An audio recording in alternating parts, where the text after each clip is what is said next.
So hey guys, welcome to Proxima Audio Plus and welcome to our channel. I hope you enjoy our stories, and if you do, please be sure to subscribe to our channel and like this video. Now without wasting any more time, let's get started.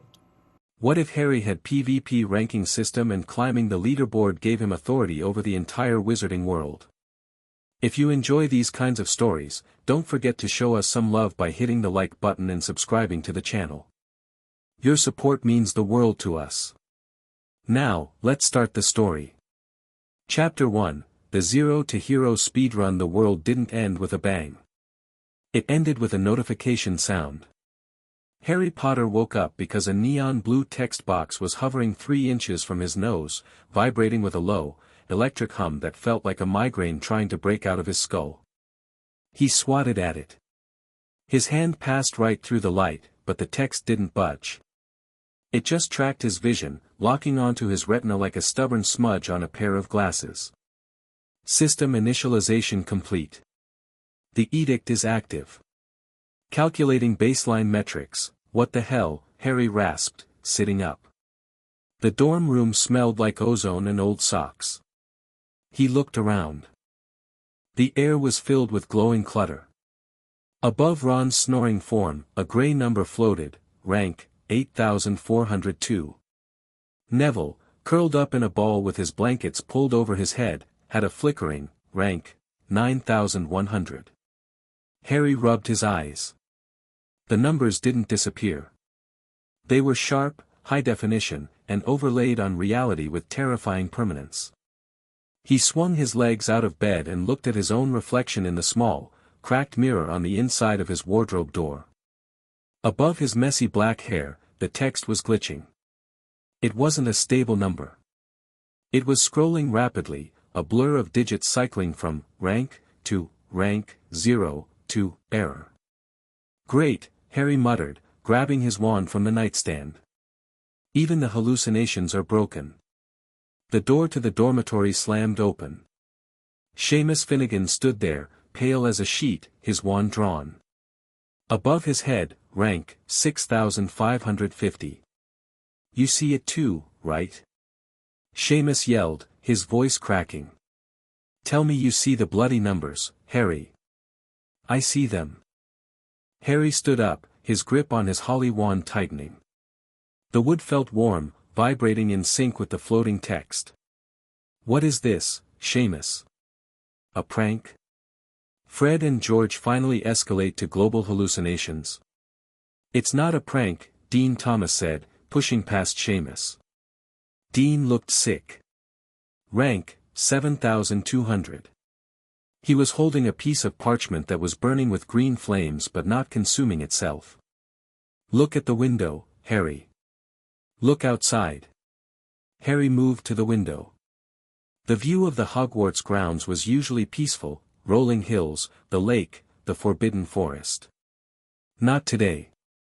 The sky was a bruised purple, crisscrossed with golden grid lines that pulsed with a heartbeat rhythm. But that wasn't the scary part. The scary part was the massive, towering pillar of light erupting from the Ministry of Magic in London, visible even from Scotland. It pierced the clouds, creating a shockwave of static that made the hairs on Harry's arms stand up. And floating in the sky, massive enough to be seen from miles away, was a leaderboard. Global ranking, 1. Lord Voldemort, the Sovereign, 2. Albus Dumbledore, the Archmage, 3. Unknown, 4. Bellatrix Lestrange, 5. Lucius Malfoy. The list went on, scrolling down into the clouds. Voldemort is rank 1, Harry said. The name tasted like ash. He didn't feel fear, though. He felt a cold, hard knot of anger tightening in his gut. He did this. How is that even possible? Ron groaned from his bed, finally waking up. He squinted at the floating text above Dean's head.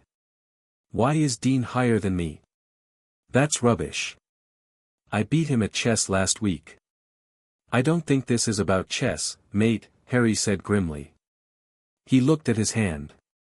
The scar on the back, where Wormtail had sliced him just months ago, was throbbing. Grab your wands. We're going to the Great Hall. Don't engage anyone unless they attack first. Engage? Seamus looked at Harry like he was crazy. Harry, we need to hide. Look at the text at the bottom of your vision. Harry focused. There, in small red print, was a scrolling ticker, PvP Zone, Hogwarts School of Witchcraft and Wizardry. Combat status, enabled. Safe zones, none. Safe zones none, Harry read aloud. He turned to the door. Perfect. I was getting bored of safe zones anyway. The corridors were a disaster zone. Students were flooding out of the common rooms, panic radiating off them in waves. The ranking system wasn't just visual, it was hierarchical. Harry felt it immediately. When a 7th-year Ravenclaw with rank 2,300 ran past them, Harry felt a physical pressure, like a heavy gravity forcing him to step aside. The weaker students were being pushed against the walls by the mere presence of the stronger ones. It was a magical compulsion. Make way for your betters. I can't. I can't move, Neville squeaked, pinned against a tapestry by the aura of a passing Slytherin prefect. Harry stopped. He looked at the Slytherin, Montague, rank 1,500. Montague was laughing, enjoying the fact that second-years were practically bowing to him without him saying a word. Move, Montague, Harry said. Montague turned, sneering. Potter. Where's your number? I don't see, he squinted. Glitchy. Probably unranked trash. Out of my way, or I'll crush you with a command. Try it, Harry challenged. He didn't know what a command was, but he wasn't about to back down. Montague's eyes flashed red. I said, kneel. The magic slammed into Harry. It wasn't a spell, it was the weight of the system itself. It felt like a giant hand pushing down on his shoulders, trying to force his knees to buckle. The world turned gray at the edges. A prompt flashed in Harry's vision, rank authority check, opponent rank, 1,500, your rank, error, calculation, fail. Resistance, critical success. Harry grit his teeth. His knees shook, but he didn't drop. He shoved the pressure back, visualizing it as a physical wall he could shoulder check. With a grunt of effort, he stood tall, the invisible weight shattering like glass around him. Montague recoiled, clutching his head. What? How did you? My turn, Harry snarled. Stupefy. He didn't say it with finesse. He shouted it with all the pent-up frustration of the last 4 years. The red jet of light hit Montague square in the chest. It was overpowered. The Slytherin didn't just stun, he flew backward 10 feet, crashing through a suit of armor with a deafening clamor of metal. Combat 1.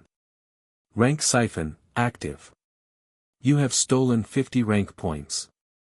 Current rank, calibrating, Harry stared at his wand. It was smoking. He felt a rush of adrenaline that was sharper, cleaner than anything he'd ever felt on a broomstick. It was dopamine. Pure, concentrated victory. Did you see that? Ron whispered, his eyes wide. You knocked him out cold. He's a 7th year.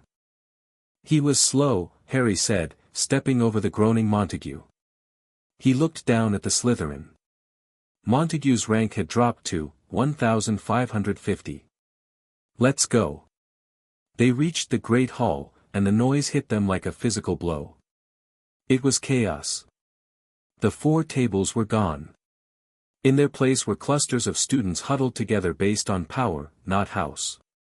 The teachers were up at the high table, looking frantic. McGonagall was trying to shout over the din, but her voice was being drowned out. Only Dumbledore sat calm. Rank 2, the number above his head was blindingly white, a beacon that made it hard to look directly at him. He looked old, though. Older than yesterday. Harry led his friends into the center of the room. Heads turned. Whispers broke out. It's Potter. Where's his number? Is he zero? Or infinite? Suddenly, the crowd parted. Not because they wanted to, but because they were forced to. A group of Slytherins marched through, led by Draco Malfoy. Malfoy looked different. He held his wand like a knife. Above his sleek blonde hair, a number glowed in arrogant silver, rank, 400. High. Absurdly high for a 5th year. Daddy's influence, no doubt. The system clearly factored in blood status, wealth, or dark artifacts. Crabbe and Goyle flanked him, both hovering around rank 2000. They looked like bouncers at a club nobody wanted to get into. Potter, Draco drawled. His voice carried unnaturally well, amplified by the system. I see you haven't been assigned a place in the New World Order yet. Typical.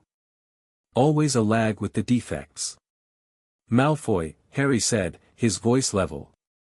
He stepped forward, putting himself between Draco and the terrified first-years huddled near the entrance. Nice number. Make up for the other shortcomings. The hall went silent. A few nervous giggles rippled from the Gryffindor side, but were quickly stifled by the oppressive aura radiating off Malfoy.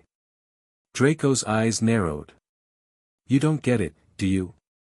The rules have changed. It's not about Dumbledore's points anymore.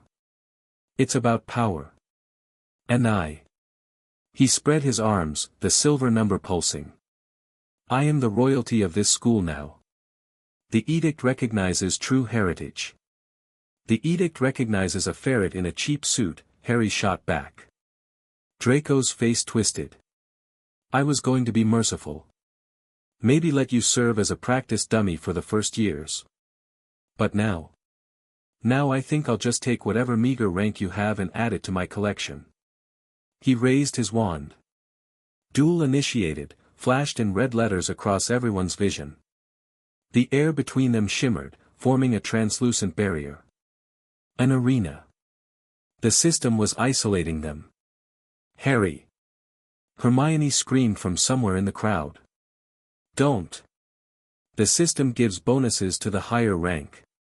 His spells will hit 40% harder. Good to know, Harry muttered. Draco smirked. Bow, Potter. He didn't wait. Eve root stat him. The spell came fast, faster than usual. The system was accelerating his casting speed. Harry barely had time to sidestep. The purple light scorched the sleeve of his robe, stinging his skin. Harry rolled, coming up on one knee. Expelliarmus. Draco simply swatted the spell away with a backhand motion. A silvery shield shimmered into existence automatically. Passive defense, noble house perk, floated in the text log. Cheat, Harry hissed. It's not cheating, Draco laughed, firing a barrage of stinging hexes. It's merit. Serpensortia. A massive black cobra erupted from Draco's wand, hitting the stone floor with a wet slap. It hissed, rearing up, its hood flared. Above the snake's head, rank, Mob LVL 10. Get him, Draco commanded. The snake lunged. Harry didn't think. He didn't use Parseltongue. He didn't try to negotiate. He felt that cold anger again, the engine that was starting to roar in his chest. He pointed his wand not at the snake, but at the floor beneath it. Reducto. The stone exploded. Shards of flagstone turned into shrapnel, shredding the snake instantly and sending a cloud of dust blindingly into Draco's face. My eyes. Draco shrieked. Harry charged. He sprinted through the dust cloud, ignoring the system warnings flashing, aggressive maneuver detected. Draco was firing blindly. A blasting curse flew over Harry's head, shattering a stained glass window. Harry closed the distance. He didn't cast a spell. He didn't have time. He tackled Draco. They hit the ground hard. Draco's wand skittered away. This wasn't a wizard's duel anymore. It was a brawl. Harry pinned Draco down, his forearm pressing against Malfoy's throat. Get off. Draco gargled, clawing at Harry's face. System. Help. Illegal contact. System alert, physical combat is permitted. Harry grinned. It was a savage, terrifying expression. Did you hear that, Draco?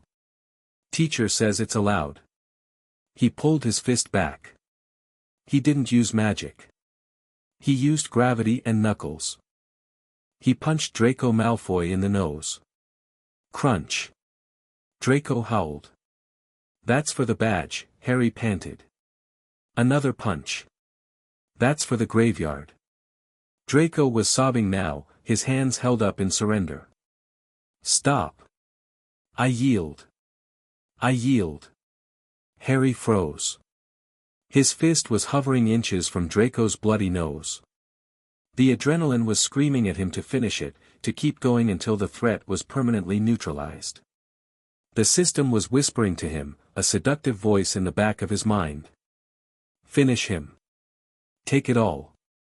Harry grabbed Draco by the collar and hauled him up, slamming him back against the invisible barrier of the arena.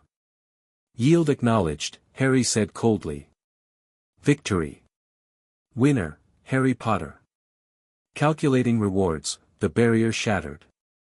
The text above Draco's head drained away like water from a broken cup. The 400 grayscaled, plummeting down, down, down, until it settled on, rank, 950. And then, the numbers flew to Harry. They swirled around him, golden motes of light absorbing into his skin.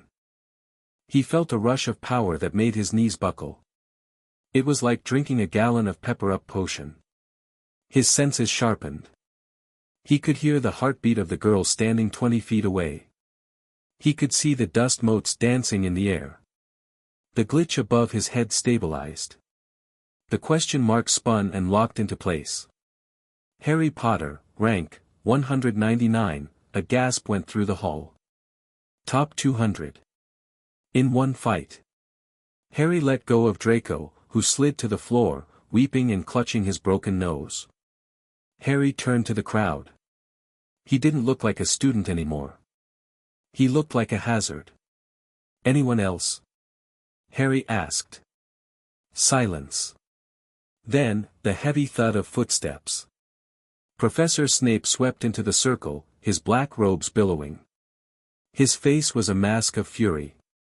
Above his head, rank, 55.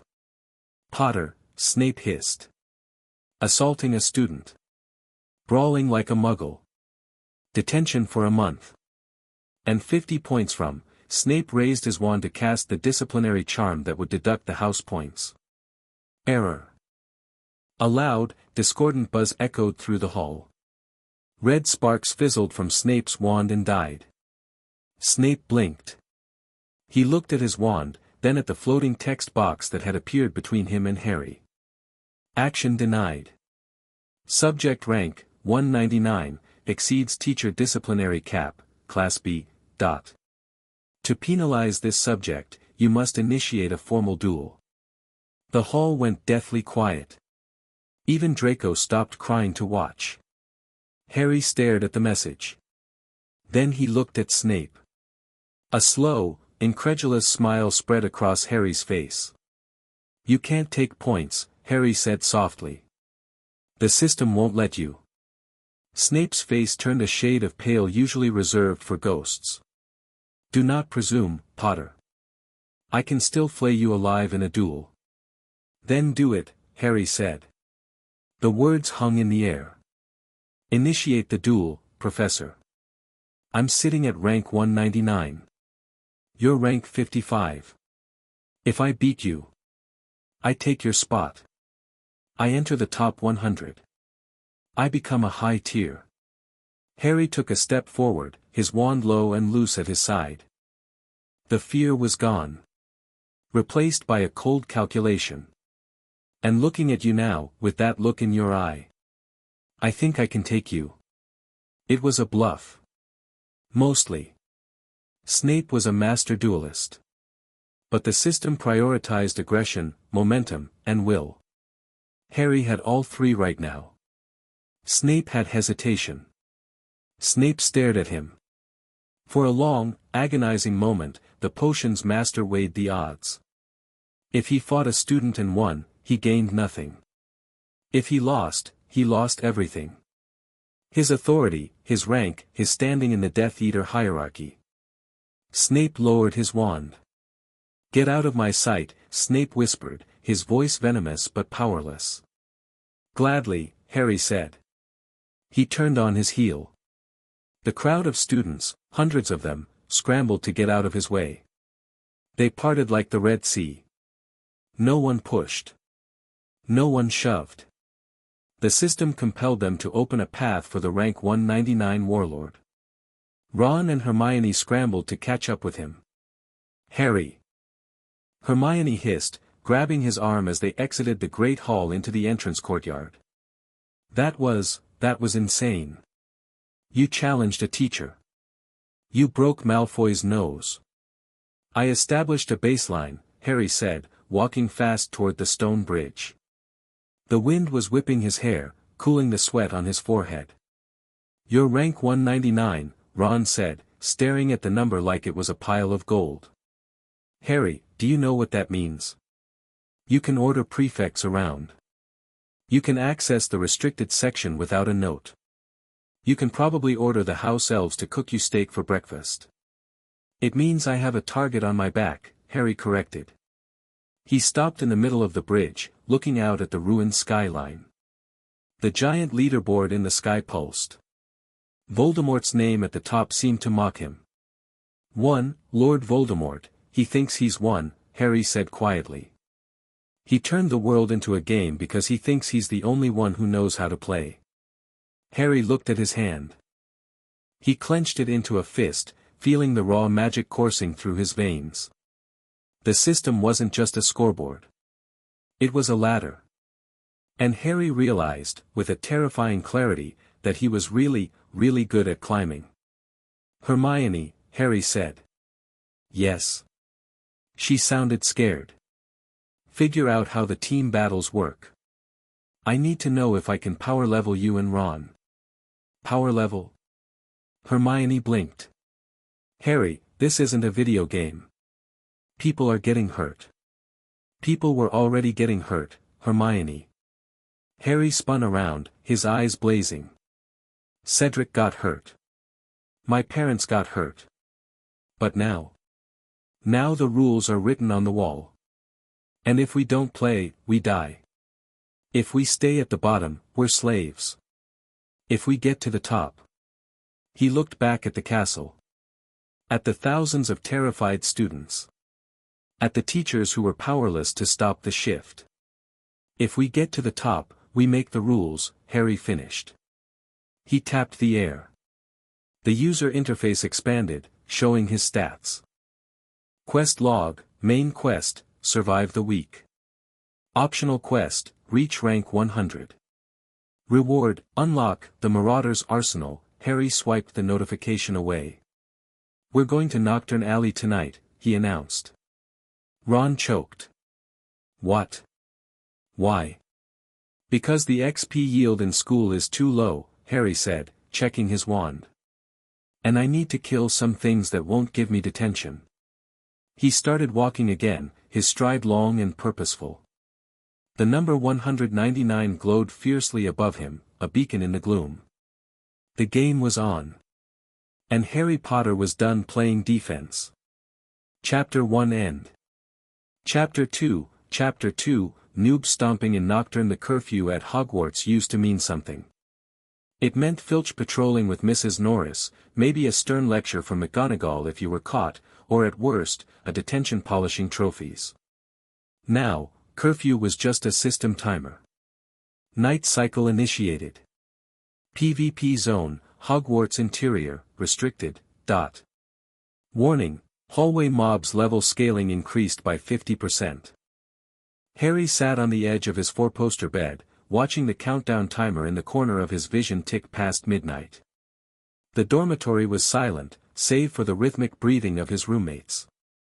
Neville was clutching his wand in his sleep again. The stress of the shift was getting to everyone, but for Harry, the neon blue interface overlaid on the darkness wasn't stressful. It was an invitation.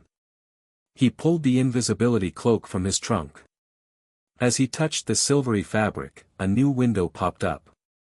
Item identified, Cloak of the Third Brother, Legendary, Stats, Stealth, plus 500%, Duration, Infinite, Special Effect, True Sight, Immunity. Rank 1 to 50 cannot detect user. Legendary, Harry whispered, a grin tugging at the corner of his mouth. Finally, some respect. He swung the cloak over his shoulders. The sensation was different than before. It wasn't just hiding him visually, it felt like he was slipping into a pocket dimension, a layer of reality just beneath the surface. His body temperature dropped, and the ambient noise of the castle muffled instantly.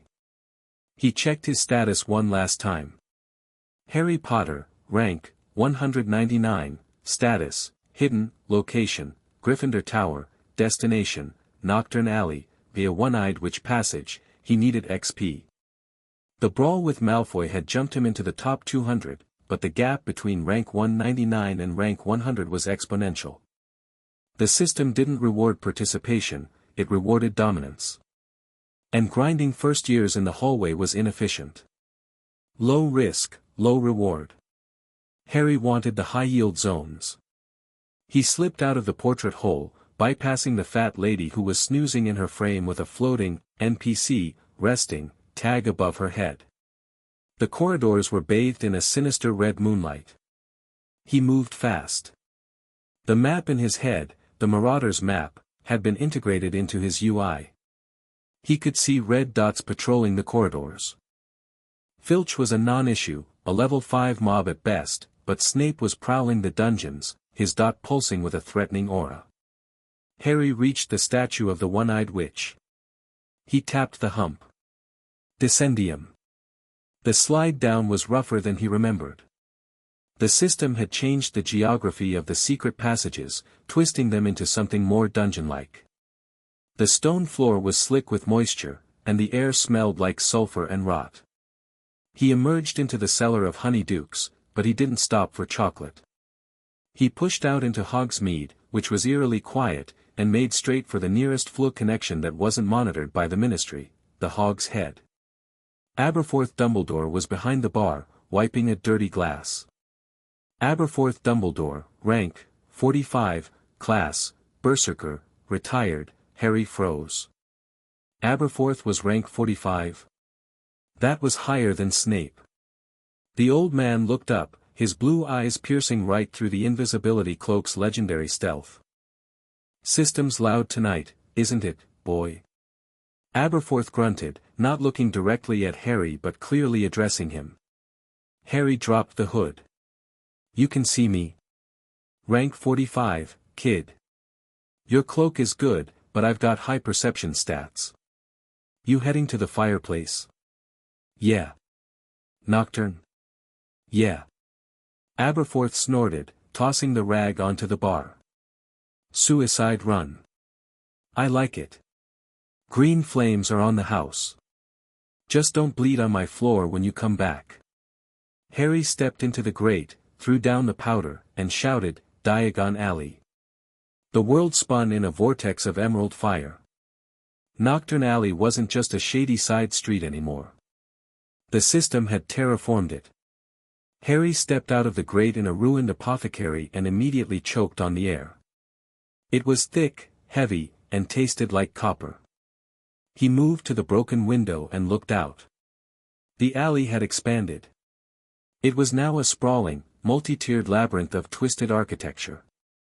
Buildings defied gravity, stacking on top of each other like a nightmare version of the Weasley house. Bridges made of bone and black iron connected the rooftops. The sky above was a swirling vortex of dark gray clouds, blocking out the stars completely.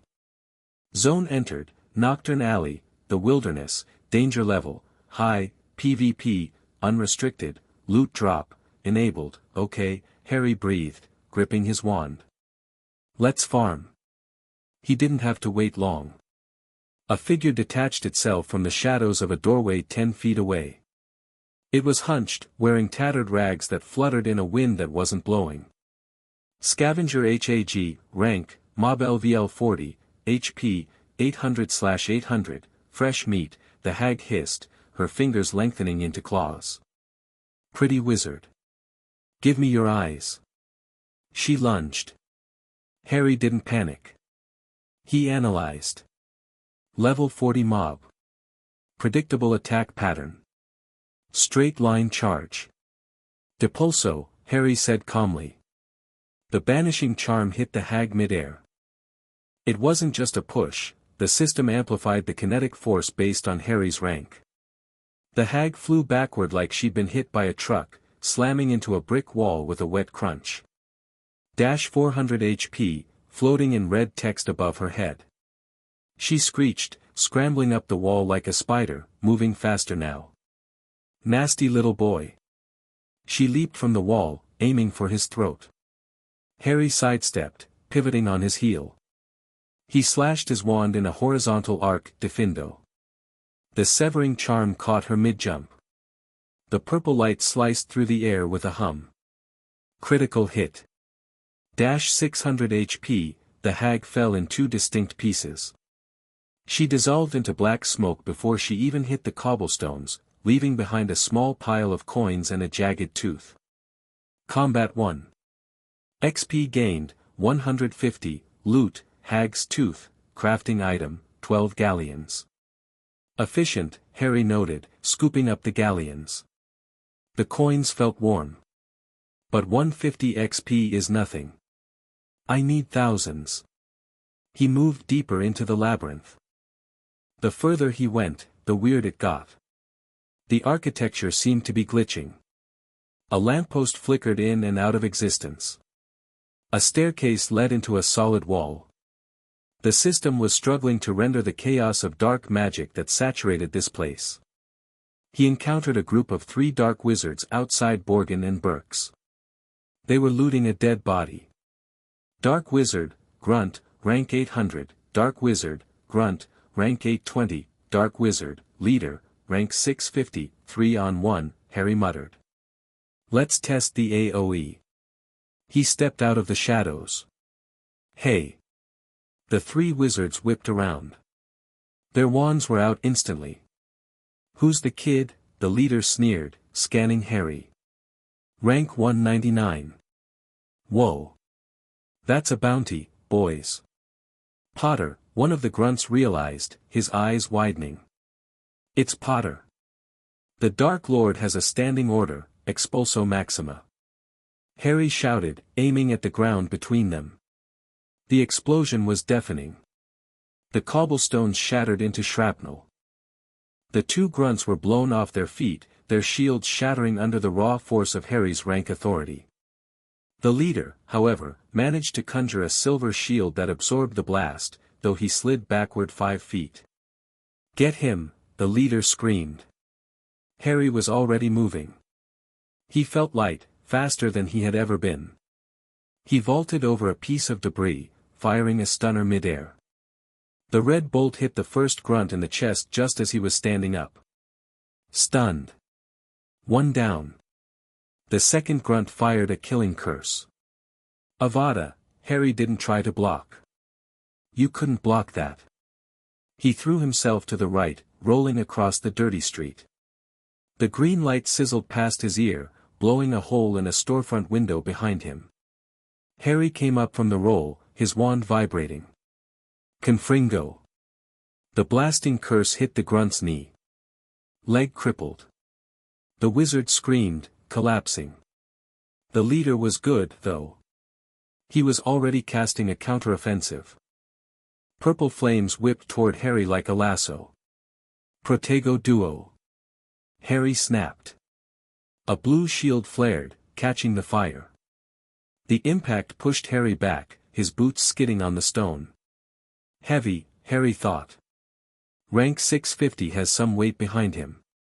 You're out of your depth, boy, the leader roared, sending a barrage of bone-breaking curses. Harry deflected, dodged, deflected. The rhythm of combat was faster than school dueling. There was no pausing. No bowing. Harry saw an opening. The leader was overcommitting to the offensive, leaving his left flank exposed every time he cast the fire whip. Harry waited. 1. 2. Now. Accio debris. A heavy iron cauldron from the ruined shop behind the wizard flew through the air. The leader didn't see it coming. It slammed into the back of his head with a ringing clang. Stunned. The leader stumbled forward, dazed. Harry closed the distance. He grabbed the wizard by his robes and slammed him into the wall. Point-blank range. Stupefy. The wizard slumped. Triple kill. Rank siphon, active. Points acquired, 120. Current rank, 185. Harry leaned against the wall, catching his breath. His heart was hammering against his ribs, but not from fear. From exhilaration. He checked his mana bar in the UI. 85%. Good. Sloppy, a voice said from above. Harry spun around, wand raised. Perched on a wrought iron overhang 10 feet above him was a figure. She was silhouetted against the grey clouds, looking down at him with bored amusement. Daphne Greengrass, rank, 150, class, Spellblade. She wasn't wearing Hogwarts robes. She wore fitted dragonhide leather armor that looked expensive and practical, with a high collar and silver buckles. Her blonde hair was tied back in a severe ponytail. She held her wand loosely, twirling it between her fingers. Greengrass, Harry said, keeping his wand trained on her. You're far from the dungeon. And you're making enough noise to wake the dead, she said, hopping down. She landed silently, her boots absorbing the impact. Accio Cauldron versus a dark wizard. Really, Potter? Crude. It worked, Harry said. It took you 40 seconds, Daphne countered, checking a glowing pocket watch. I could have cleared that trash in 10. Is that a challenge? Daphne smirked. It wasn't a nice smirk. It was the smile of a predator seeing a wounded animal. I don't challenge people lower than me, Potter. It's bad for the stats. Diminishing returns. She walked past him, ignoring his wand, and knelt by the unconscious leader. She tapped his pocket with her wand. A bag of galleons floated out. Hey, Harry said. That's my loot. You didn't claim it, Daphne said, pocketing the gold. System rules. If it's on the ground for more than a minute, it's free real estate. You were too busy hyperventilating to loot. Harry scowled. She was right. He'd forgotten the loot timer. What are you doing here, Greengrass? Same thing as you. Farming. Daddy's influence only gets you so far, she said, standing up. To break the top 100, you need blood on your hands.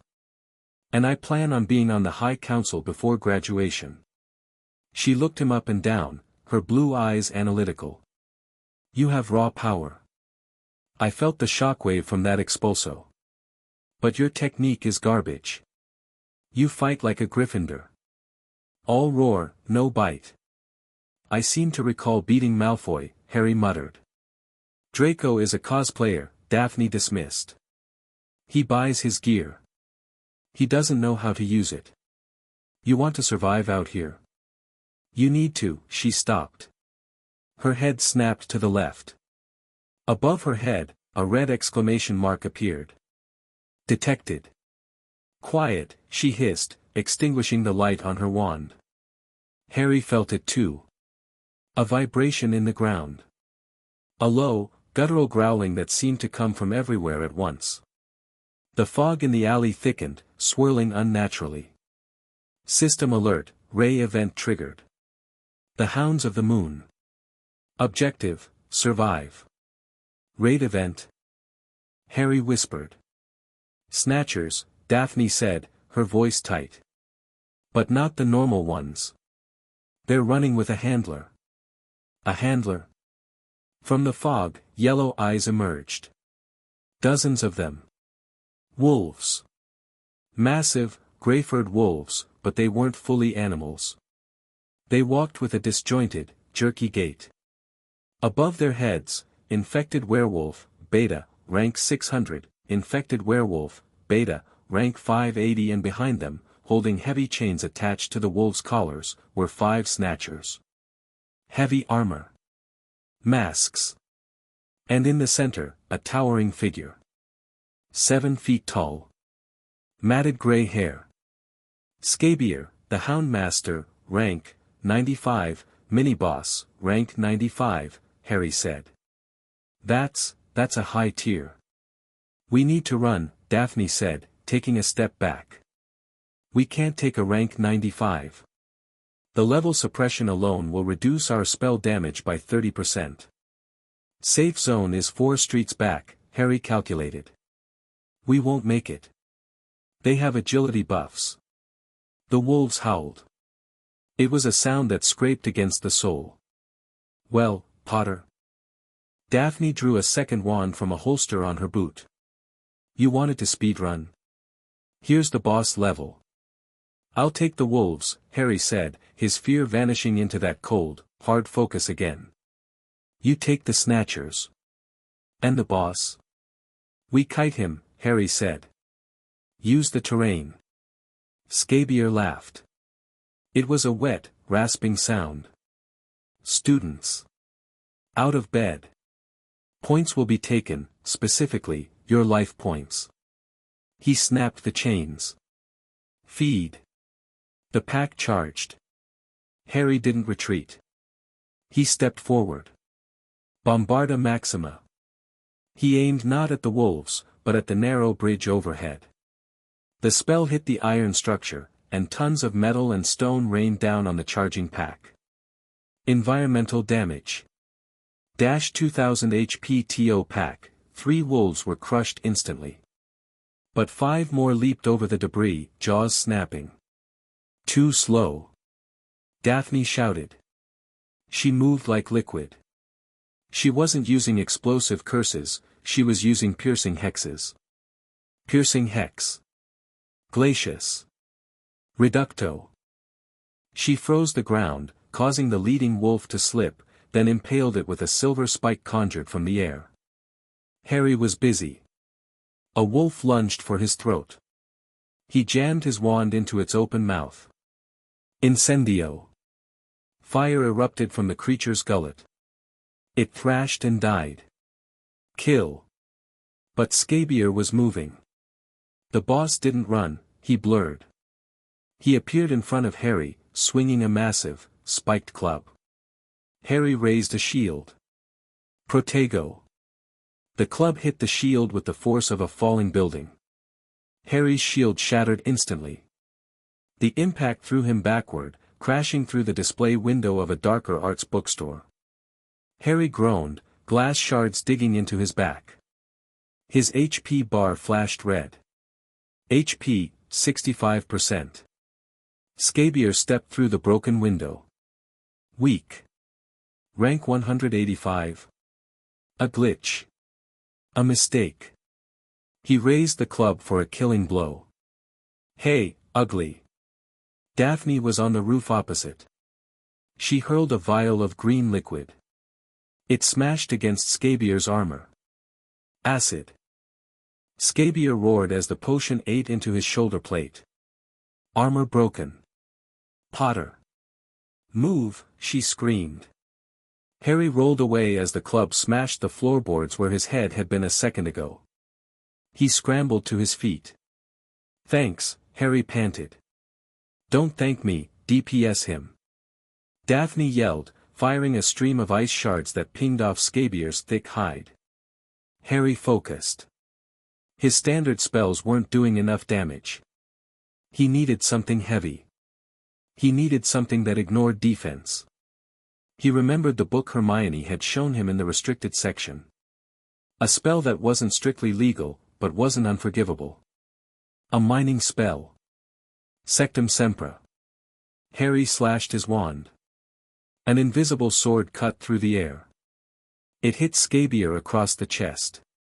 Blood sprayed. Critical hit. Bleed effect applied. Scabier staggered, looking down at the deep gash in his chest. Sectum, Sempra.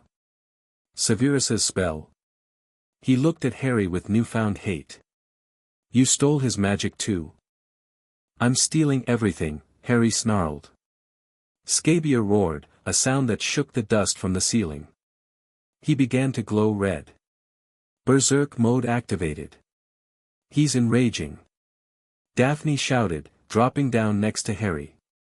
We have to finish him now or he'll one-shot us. Combined cast? Harry asked. Daphne looked at him. Combined casting required perfect synchronization. They had known each other for 20 minutes. Do it, she said. On 3. Aim for the wound. Scabier charged, swinging the club in a deadly arc. 1. Harry channeled every ounce of anger, every bit of the system's energy he had siphoned. 2. Daphne focused her magic into a pinpoint needle of ice. 3. Glacius Ultima. Daphne screamed. Confringo Maxima. Harry roared. The spells merged. The supercooled ice hit the wound, freezing the blood and making the tissue brittle. A split second later, the blasting curse hit the frozen chest. Thermal shock. Physics took over. Scabier's chest didn't just burn, it shattered. The frozen flesh exploded outward in a shower of red ice crystals. The boss looked down, a massive hole where his heart used to be. Fatal damage. He fell forward like a chopped tree. Boss defeated. Party victory. XP shared. Rank calculation, Harry fell to his knees, gasping for air. The adrenaline crash was brutal. His hands were shaking. Daphne leaned against a bookshelf, looking equally wrecked. Her perfect hair was messy, and there was a smear of soot on her cheek. Not bad, she wheezed. Harry looked at the floating text. Harry Potter, rank, 145, Daphne Greengrass, rank, 120, rank 145, Harry whispered. Top 150. Daphne walked over to Scabier's body. She kicked it over. Underneath, a glowing item lay on the floor. A ring. Iron, set with a black stone. Ring of the Houndmaster, effect, control over canine beasts, LVL 30 and below, STR plus 10, Daphne picked it up. She looked at it, then tossed it to Harry. Harry caught it. You're giving it to me. I'm a caster, Daphne said, smoothing her leather armor. I don't need strength stats. Besides, you took the aggro. You earned the drop. She looked at him, and for the first time, the cold mask slipped. There was respect there. You're crazy, Potter. You fight like you don't care if you die. I don't, Harry said, slipping the ring on. He felt a surge of physical power tighten his muscles. I only care if I win. Good, Daphne said. She extended a hand. Then we can work together. I need a meat shield. You need a brain. Harry looked at her hand. Then he shook it. Party formed, the Anomaly and the Ice Queen. Don't call me a meat shield, Harry said. Stop getting hit in the face, and I won't have to. Suddenly, a shadow detached itself from the back of the room. Harry spun around, wand raised, but lowered it when he saw the face. Remus Lupin. He looked terrible. His robes were torn, and he had fresh scratches on his face. Above his head, rank. Hidden. Remus? Harry asked. Good fight, Lupin said, his voice raspy. He looked at the dead werewolf boss. Scabier has been hunting me for weeks. You saved me some trouble. You were watching? Harry asked, feeling a spike of betrayal. I was securing the perimeter, Lupin said. There were 20 more snatchers coming down the alley. I redirected them. He looked at Daphne, then at Harry. This world is changing, Harry. The Order, we're trying to adapt. But Dumbledore is hesitating. He refuses to play by the system's rules. Lupin stepped closer, placing a hand on Harry's shoulder. But you're adapting fast. Too fast, maybe. I have to, Harry said. I know. Lupin sighed. Just remember, the system changes you. It feeds on conflict. Don't let the numbers replace your conscience. He stepped back into the shadows. Get back to the castle. The sun is coming up. And Harry? Congratulations on the rank. You're making waves. He vanished. Harry looked at Daphne. Ready to go? Yeah. They walked out of the ruined shop. The alley was quiet now, the mobs cleared out by their battle. As they reached the Flu connection, a massive sound echoed across the entire world. A chime that vibrated in their bones. The sky lit up. Global announcement, new high score detected in Junior League, Harry Potter has entered the top 150. Current streak, 45 kills. Harry looked up at the sky. His name was there, huge and glowing in gold letters, right under the heavy hitters. Daphne laughed softly. Well, Potter. You wanted attention. You got it. Harry stared at his name. He felt the weight of it. The eyes of the world turning toward him. Voldemort would see this.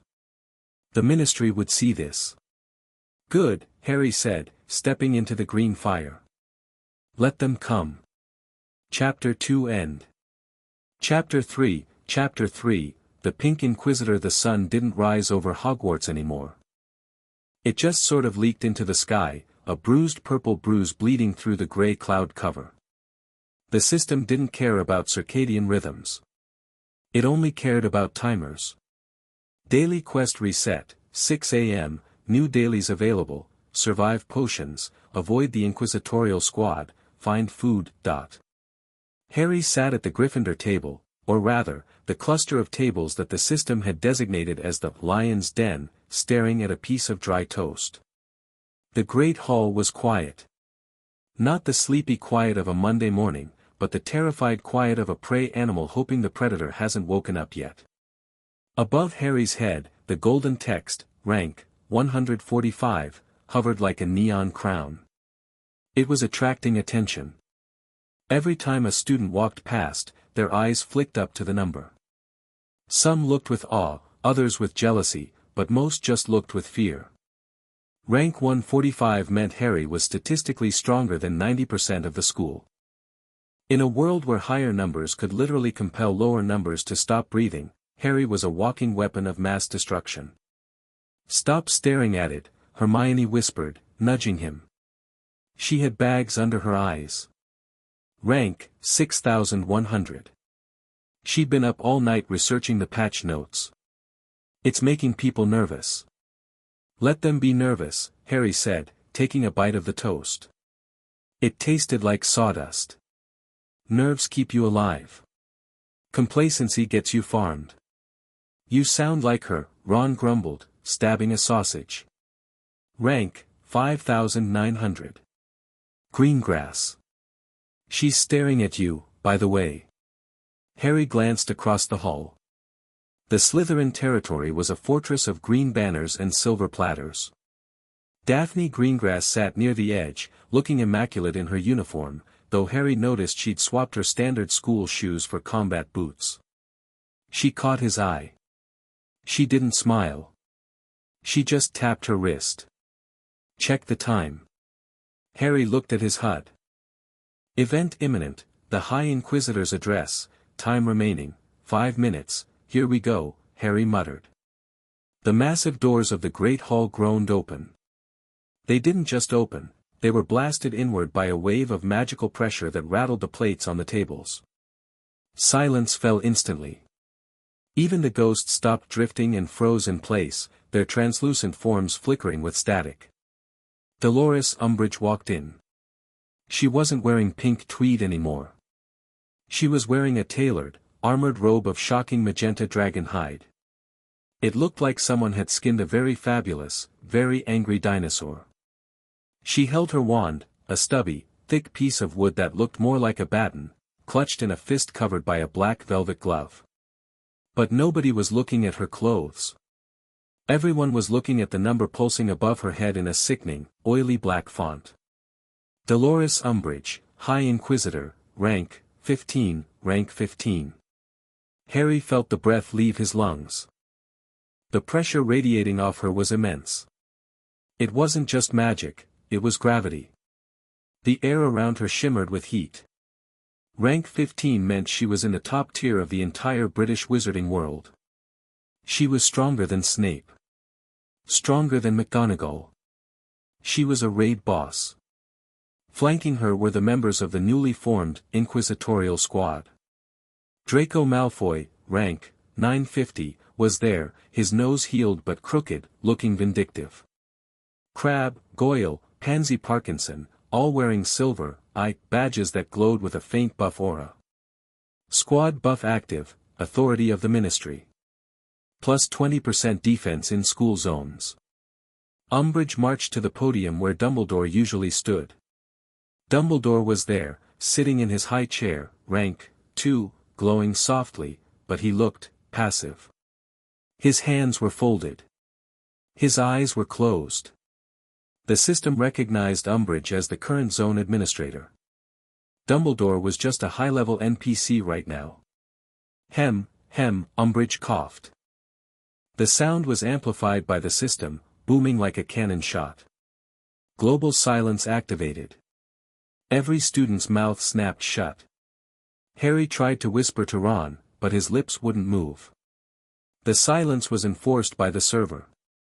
Students, Umbridge smiled. It was a terrifying expression, like a shark trying to look motherly. The Ministry has noted the unfortunate rise in chaotic behavior over the last 48 hours. Fighting in the corridors. Unauthorized leveling in Nocturne Alley. Brawling like muggles. Her eyes locked onto Harry. The weight of her gaze felt like a physical slap. The minister believes that order must be maintained. Rank is a privilege, not a license for anarchy. Therefore. She waved her wand. A massive scroll of parchment unrolled from the ceiling, hanging like a banner of war. Educational Decree Number 24, to ensure the safety of the student body, Umbridge simpered, and to prevent accidents. A new patch has been applied to the Hogwarts zone. The text on the scroll flared red. Rule 1. PvP combat is restricted to sanctioned dueling club hours. Rule 2. No student may challenge a wizard ranked more than 100 points higher than themselves. Rule 3. All student organizations are disbanded unless approved by the High Inquisitor. Harry's blood ran cold. Rule 2. That was the killer.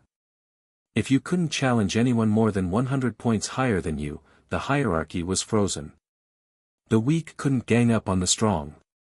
A rank 5000 couldn't fight back against a rank 1000. And Harry. Harry was rank 145. Umbridge was rank 15. The gap was 130 points. She had just made herself invincible to him. This is for your own good, Umbridge said sweetly. We cannot have children hurting themselves trying to punch above their weight class. The silence spell lifted. That's bullshit. The shout ripped through the hall. It was Harry. He was on his feet before he even realized he'd moved. The anger was back, hot and fast, fueled by the injustice of it. Mr. Potter, Umbridge said. Her smile didn't waver. Language. 5 points from Gryffindor. You're rigging the game. Harry yelled, stepping over the bench. He ignored Hermione's frantic tugging on his robes. You're locking the ladder so nobody can touch you. I am maintaining order, Umbridge corrected, her voice dropping an octave. The air in the hall grew heavy. Something you seem to struggle with. Tell me, Mr. Potter, what is your current rank? 145, Harry spat. And mine? 15, exactly, Umbridge whispered. She raised her wand. And do you know what happens when a rank 145 tries to disobey a direct command from a rank 15? I don't care about your rank, Harry snarled, reaching for his wand. Oh, you will. Umbridge didn't cast a spell. She simply spoke a word of power. Submit. The world turned white. It wasn't like the Imperius curse.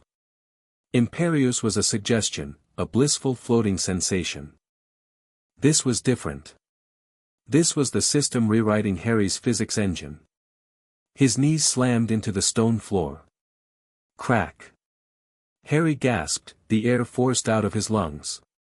His arms were pinned to his sides by invisible bands of steel. His head was forced down, his chin hitting his chest. He tried to fight it. He poured his magic into his muscles, trying to break the hold, but it was like trying to bench press a mountain. Status effect, suppressed. Source, rank 15 authority. Resistance check, failed. You see. Umbridge's voice came from above him. She was walking closer. The click-clack of her heels on the stone floor echoed like gunshots. Power is not just about who can throw the biggest fireball, Mr. Potter. Power is about who writes the rules. She stopped in front of him. Harry stared at her shoes. He couldn't lift his head. You have been disrupting my school, she said softly. You have been spreading lies about he who must not be named. You have been grinding unauthorized XP. She crouched down. Her face entered his field of vision. She smelled like sickeningly sweet perfume and decay. We need to teach you a lesson. A lesson that will stick. She reached out and took his right hand. Her grip was iron. I am going to assign you a detention task, Mr. Potter. Right now. In front of everyone. She tapped the back of his hand with her wand. I want you to write lines for me. But we don't need parchment. System alert, admin penalty initiated. Cut, Umbridge whispered. Harry screamed. It felt like a scalpel made of fire was carving into his skin. He watched, helpless, as the skin on the back of his hand split open. Blood welled up, sizzling as if it were boiling. The cuts formed letters. Again, she commanded. Must Harry grit his teeth, sweat pouring down his face. He wouldn't beg. He wouldn't give her the satisfaction. The pain was blinding, a white-hot agony that bypassed his nerves and went straight to his soul. Not, you are a very naughty boy, Umbridge crooned. Thinking you can just, play hero. Rebel. The final letter carved itself deep, hitting the bone. Harry's vision swam. Permanent debuff applied, mark of the heretic. Effect, minus 10% to all reputation gains. Pain level, critical. Umbridge stood up. She released the pressure. Harry collapsed forward, gasping, clutching his bleeding hand. The blood dripped onto the stone floor, dark and heavy. Let this be a warning, Umbridge announced to the silent, terrified hall. The ministry is the only path to power. Anyone who strays, will be corrected. She turned and marched out.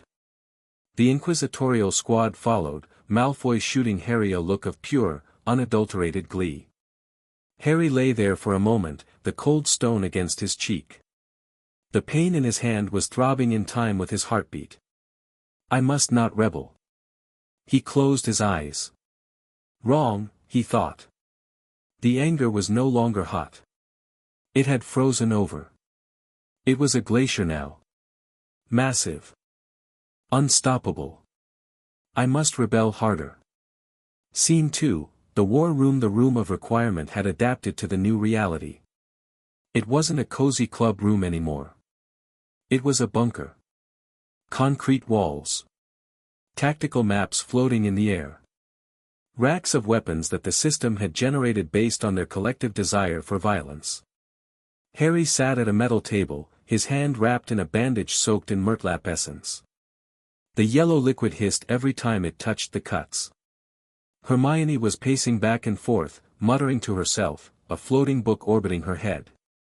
"It's a hard lock," she said, swiping at a holographic display of the school rules.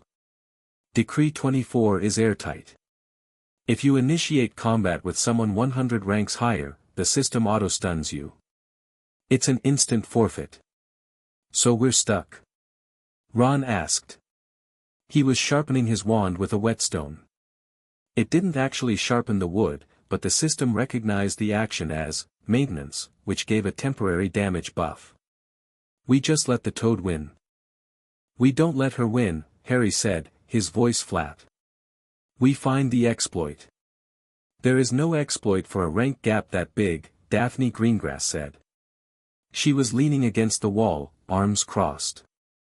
She was the only Slytherin in the room, and the tension was palpable, but nobody told her to leave. She was rank 120 now. She had earned her spot.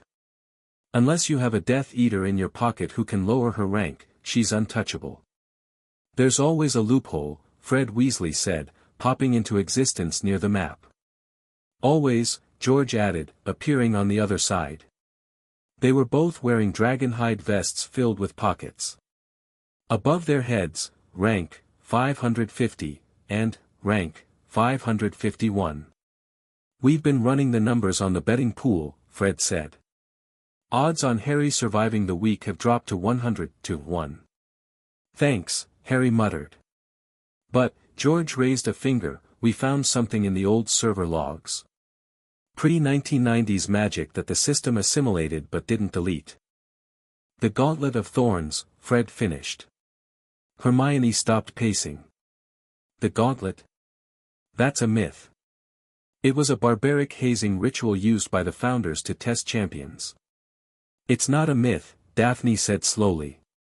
Her eyes widened. "It's a PvP protocol. Player versus environment. It's designed for rapid rank calibration." "Exactly." George grinned. "See, the system thinks Harry is rank 145. But the system also has a rule called the right of assessment. If a user feels their rank is inaccurate due to external interference, they can demand a stress test," Harry realized. He stood up. The pain in his hand was forgotten. "If I enter the gauntlet, I'm not fighting a student. I'm fighting the system." "And if you win?" Ron asked. "If he wins," Hermione said, reading the floating text rapidly, "the system re-evaluates his threat level instantly. It bypasses the XP curve. It assigns a rank based on performance. So if I crush the gauntlet," Harry said, "I could jump rank." "You'd need to jump to rank 114 to be within striking distance of Umbridge," Daphne calculated. "That's a 30-point jump. That's insane. Nobody jumps 30 points in a single event. The algorithm prevents it. Unless the event is rated impossible," Harry said. He looked at Fred. "How do I trigger it?" "The courtyard," Fred said. "You have to pour magic into the gargoyle fountain." "But Harry, the gauntlet isn't just dueling.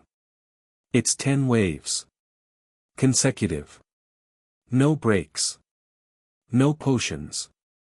If you die in the gauntlet, you die in real life." Ron guessed.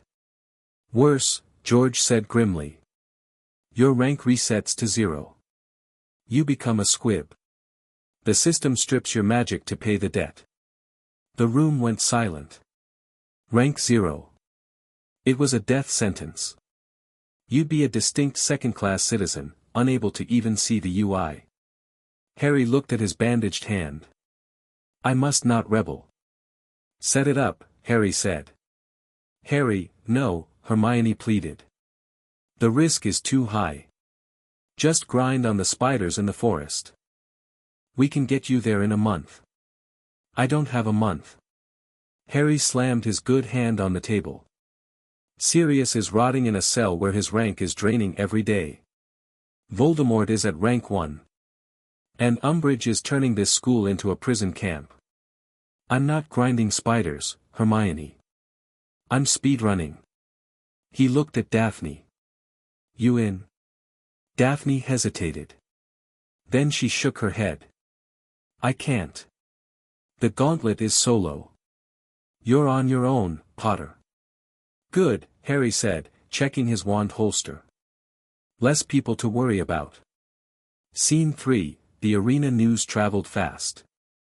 By the time Harry walked into the central courtyard, the balconies were packed. Word had gone out, Potter is trying the gauntlet. It was suicide. Everyone knew it. But in a world ruled by the leaderboard, suicide was just another form of entertainment. The courtyard was grey and rainy. The gargoyle fountain in the center grinned maliciously. Umbridge was standing on the upper balcony, flanked by her squad. She looked delighted. Mr. Potter. She called down, her voice amplified. I heard you were attempting a remedial assessment. How quaint. Trying to prove you belong with the big boys? Harry ignored her. He walked up to the fountain. He placed his hand on the stone gargoyle's head. System, Harry spoke clearly. Initiate challenge protocol, Gauntlet of Thorns. The air dropped 10 degrees. The gargoyle's eyes snapped open, glowing red. Warning, challenge protocol initiated. Difficulty, Nightmare. Stake, all current rank points plus magic core. Accept? Accept, Harry said.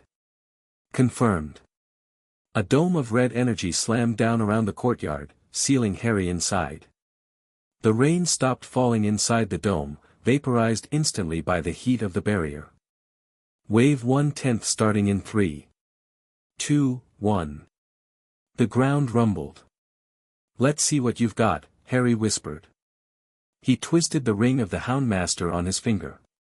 3 massive stone slabs erupted from the ground. They cracked open like eggs. From the first, a giant scorpion emerged. Blast-ended Scrut, LVL 40. From the second, a hovering wraith. Lesser Dementor, LVL 42. From the third, a construct made of rusty blades. Iron Maiden, LVL 45. Begin, the system roared. Harry moved. The Scrut fired a blast of fire. Harry slid underneath it, the heat singing his hair. He didn't fire back yet. He waited for the Iron Maiden to charge. The blade construct rushed him, its metal limbs screeching. Harry rolled at the last second. The construct slammed into the Scrut. Friendly fire enabled. The Scrut roared and turned on the construct. Harry spun toward the Dementor. It was gliding down, the air freezing. Harry felt the happiness draining out of him, the memory of Ron's laugh, Hermione's hug, leaving only the cold void. Not today, Harry growled. He didn't cast a Patronus. A Patronus was defensive. This was a death match. Expecto. Inferno. He twisted the happy memory into aggressive fuel.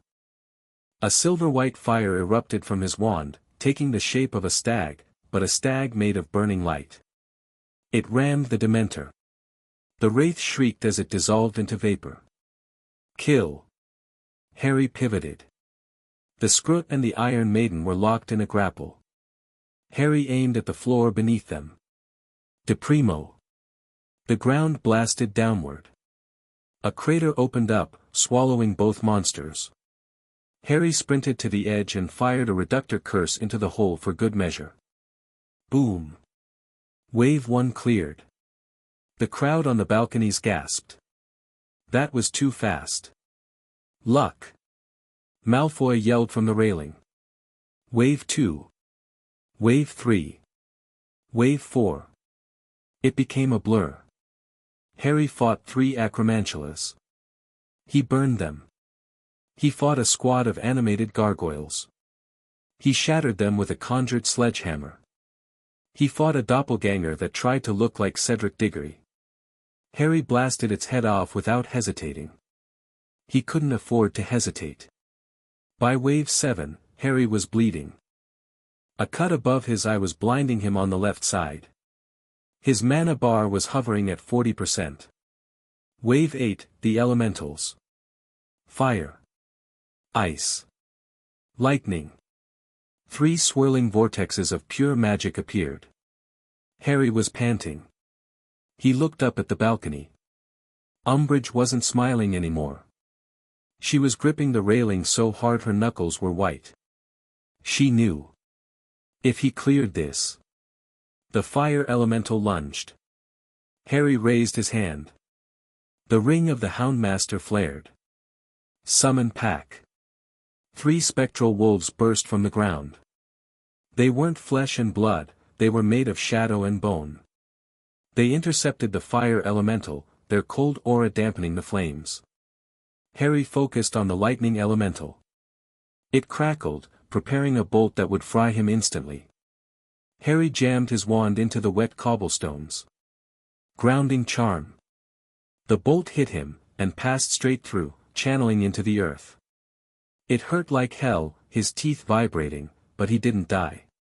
Glacius. He screamed, aiming at the ice elemental. Ice on ice. It reinforced it. No. Overload. The elemental froze solid, unable to move its joints. Harry shattered it with a blasting curse. Wave 8 down. Wave 9, the Executioner. A single figure stepped out of the shadows. It was a tall, armored knight wearing the Executioner's hood. It dragged a massive axe that sparked against the stone. Executioner construct, rank, equal 2 user plus 50, a scaling mob, Harry realized with horror. It's always stronger than me. The Executioner charged. It was fast. Terrifyingly fast. Harry blocked. Protego. The axe shattered the shield. The impact threw Harry across the courtyard. He hit the fountain, cracking the stone basin. HP, 35%, Harry coughed blood. He struggled to stand. The Executioner was walking toward him, raising the axe. Potter is done. Pansy Parkinson shrieked with delight. Harry looked at his HUD. He had no mana for a big spell. His stamina was flashing red. Think. The Executioner raised the axe. Harry looked at the fountain. The water. Aguamenti. A weak stream of water hit the Executioner's chest plate. The crowd laughed. A water gun. But Harry wasn't aiming to hurt it. He was aiming to wet it. Freeze, Harry whispered. He didn't use a spell. He used a potion. He pulled a vial from his belt, one of Fred and George's instant permafrost grenades, and smashed it at the knight's feet. The water on the armor flash froze. The knight seized up, encased in a layer of magical ice. It struggled. The ice began to crack. Harry scrambled up the fountain. He jumped, putting all his weight behind a physical kick to the knight's helmet. The knight toppled backward. It fell heavy. Clang. It couldn't get up. The armor was too heavy, the ice freezing it to the ground. Harry stood over it. He placed his wand against the visor. Bombarda. Wave 9 cleared. The courtyard was silent. Only the rain, which had started falling again inside the dome, made a sound. Harry stood in the center. He was a wreck. His robes were shredded. He was limping. Final wave initiated. Warning, boss level. The ground didn't open this time. The air shimmered. A figure materialized. It wasn't a monster. It was a person. A woman. Wild, curly black hair. Heavy-lidded eyes. A cruel smile. Echo of Bellatrix Lestrange, rank, simulated 200, the crowd screamed. Even the Slytherins looked horrified. The system had summoned an echo of the woman who was currently rank 4 in the world. Itty bitty baby Potter, the echo cooed. Her voice was digital, distorted, but unmistakably hers. Coming out to play. Harry stared. This was his nightmare. The woman who killed, well, in this timeline, the woman who was torture personified. "You're not real," Harry said. "I'm real enough to kill you," the echo laughed. "Crucio." She didn't hesitate. The red light flew. Harry didn't dodge. He knew he couldn't dodge Bellatrix. She had auto-aim hacks. He needed to intercept. Expelliarmus. The beams met in midair. Usually, Expelliarmus loses to Crucio. It's a matter of weight. But the system had a rule, clash mechanic. If two spells hit perfectly head-on, it became a battle of will. The red and red light merged into a golden ball of unstable energy. Push! Daphne screamed from the balcony. She was leaning over, her composure gone. "Push it back, Harry." Harry gritted his teeth. His feet slid backward on the wet stone. The ball of energy was inching toward him. The echo of Bellatrix was laughing, holding her wand with one hand, casual.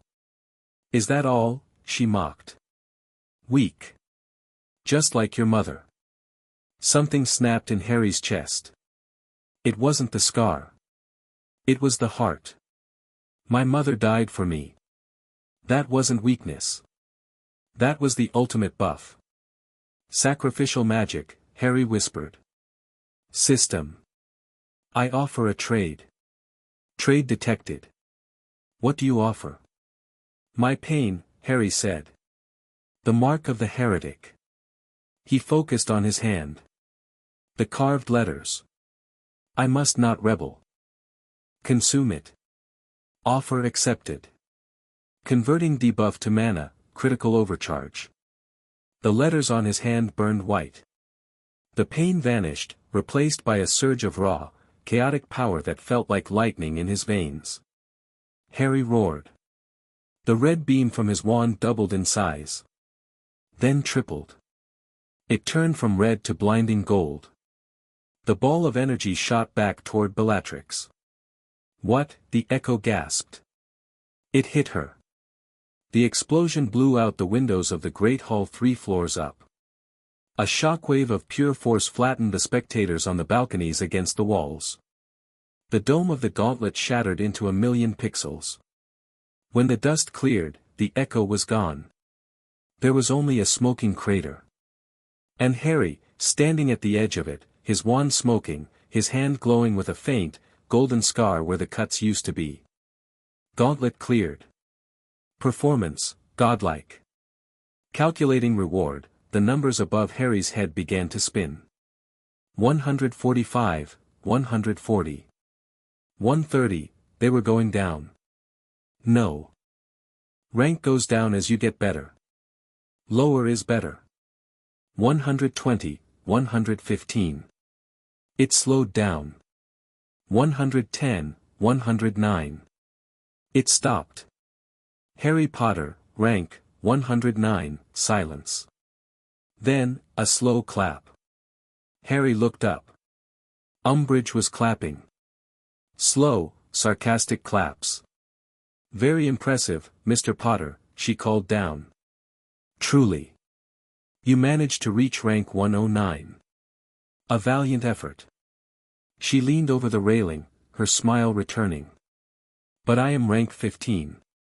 And Decree 24 states that you cannot challenge anyone more than 100 points higher than you." She did the math. 109 plus 100 is 209, oh dear. You needed to be rank 115 to challenge me. You missed the cutoff by 6 points. She laughed. It was a high, girlish titter. So close. But rules are rules. Inquisitorial squad. Seize him.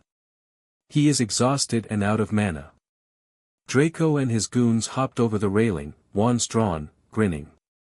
Harry was swaying on his feet. He had nothing left. "Check the loot," a voice said. It was Daphne. She was pointing at the crater. Harry looked down. Where the echo of Bellatrix had vanished, something was glittering. A drop. A small, black item. Harry stumbled toward it. Draco fired a stunner, but Harry fell forward, dodging it by accident, and his hand closed around the object. Item acquired, the Black Dagger, quest item, property of the House of Black. Passive effect, heirs right. Harry blinked. Heirs right? A new window popped up. Hidden achievement unlocked, Blood of the Godfather. Sirius Black has designated you as heir. Holding family relic grants temporary title, acting head of house. Rank bonus, +10, temporary. Harry stared at the notification. Rank 109. -10, because lower is better. Rank 99. Harry started to laugh. It was a dry, rasping sound. He stood up, clutching the black dagger in his left hand and his wand in his right. What is he laughing at? Draco sneered, stopping a few feet away. Grab him. Wait, Umbridge said, her voice uncertain. She was squinting at the text above Harry's head. The number 109 flickered. It dissolved. And replaced itself with a burning, crimson number. Rank, 99, boosted. Harry looked up at the balcony. He locked eyes with Umbridge. Rank 99, Harry whispered. The system amplified it to a roar. And you are rank 15. Harry pointed his wand at her. The gap is 84 points, Dolores. That's under 100. Umbridge's face went white. She scrambled back from the railing. No. That's a glitch. That's an item buff. It doesn't count. System check, legal. Targeting enabled. Harry grinned. He felt the restriction lift. The submit command was broken. Draco, Harry said, not looking away from Umbridge. Sit down. Command issued. Draco's legs folded instantly. He sat on the wet stone, looking terrified. My legs. I can't move. Rank 99 authority, Harry said. I'm a high tier now. He raised his wand toward the balcony. The entire school watched. Umbridge. Harry yelled. I challenge you. Right here. Right now. Umbridge shrieked. I decline. I have administrative immunity. Challenge declined. Penalty, loss of face. Umbridge reputation, -500. Harry lowered his wand. He knew she wouldn't fight. She was a coward. But he had proven something more important. He could touch her. This isn't over, Harry said, his voice echoing through the courtyard. I'm coming for that top 10 spot. And when I get there, you're fired. He turned to leave. The students on the ground, Slytherins included, scrambled backward, creating a wide path. Daphne met him at the archway. She looked at the dagger in his hand, then up at his new rank. Rank 99, she whispered. Double digits. Barely, Harry said, leaning on her as his adrenaline crashed. Get me to the dorms, Greengrass. I think I'm going to pass out. You did it, Potter, she said, a genuine smile touching her lips for the first time. You actually broke the game. As they walked away, Harry glanced at the sky. The global leaderboard flickered. At rank 3, the name unknown pulsed.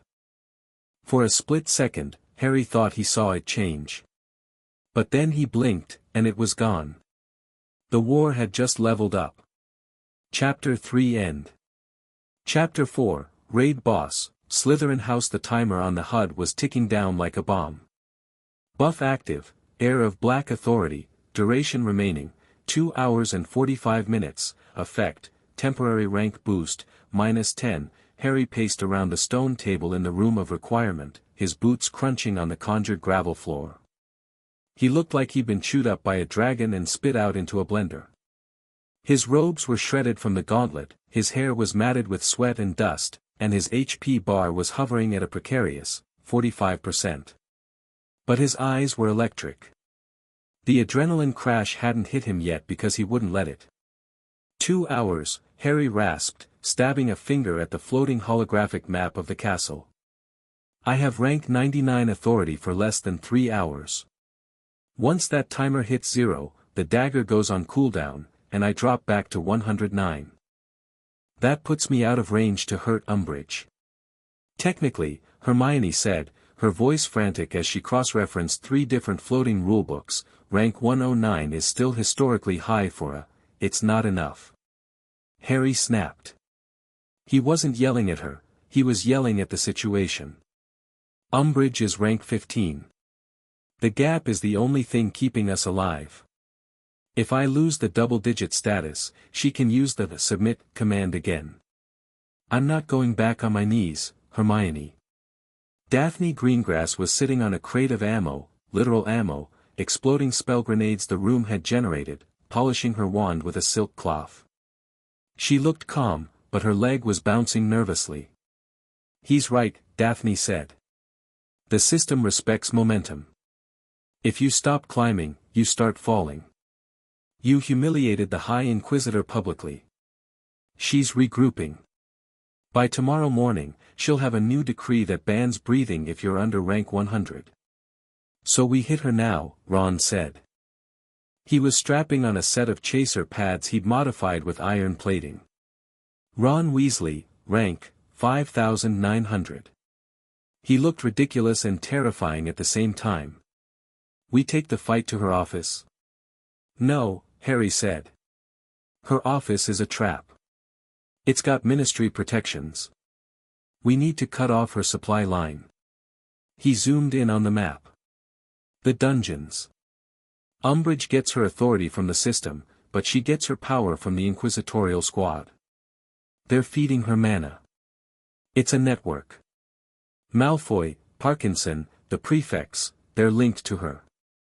If we take out her minions, her rank destabilizes. You want to raid Slytherin House, Neville Longbottom said quietly from the corner. Everyone turned to look at him. Neville was holding a shield. Not a magical protego, but a physical, tower shield made of goblin-wrought silver that he'd found in the room's lost and found pile. It was almost as big as he was. Neville Longbottom, rank, 8,800, class. It's a fortress, Daphne warned. Since the shift, the common room has been designated a stronghold. Non-Slytherins get a minus 20% stat debuff just for entering the airlock. And the entrance is guarded by a password boss. I don't care about the password, Harry said, gripping the black dagger. The metal felt cold and hungry against his palm. And I don't care about the debuff. We're not going to knock. We're going to kick the door in. He looked at his team. Daphne, the DPS/guide. Hermione, the tactician/healer. Ron, the brawler. Neville, the tank. This is a raid, Harry announced, the system picking up on his intent and flashing a new quest window. Objective, seize the Slytherin throne. If we conquer the house, the system transfers their territory bonuses to us. We become the landlords. Landlords of the snakes, Ron grinned, smacking his fist into his palm. I've been waiting 5 years for this. Harry grabbed a handful of pepper-up potions from the table and downed 2 of them. His stamina bar flashed green. Gear up, Harry ordered. We move in 5. The dungeon breached the corridor leading to the Slytherin common room was usually cold and damp. Now, it was a literal biohazard zone. Green fog hugged the floor, swirling around their ankles. The torches didn't burn orange, they burned a sickly, radioactive emerald. The system had updated the environment to reflect the hostility of the occupants. Zone, the Serpent's Maw, warning, hostile territory. Non-faction members suffer, chill of the grave, minus 15% speed, dot. I can feel it, Ron shivered, his teeth chattering. It feels like walking through sludge. Drink the warming potion, Hermione ordered, handing out vials. It won't negate the debuff, but it stops the stamina drain. Harry walked in front. He didn't feel the cold. The black dagger in his belt was radiating a heat that shielded him. He was the heir of black. In the twisted logic of pure-blood magic, he was practically royalty here. They reached the dead-end wall where the entrance used to be. It was gone. In its place was a massive, shimmering barrier of green energy, guarded by two stone statues of cobras that were very much alive and tracking their movement. Gatekeeper constructs, rank, 150, elite, password, the left cobra hissed.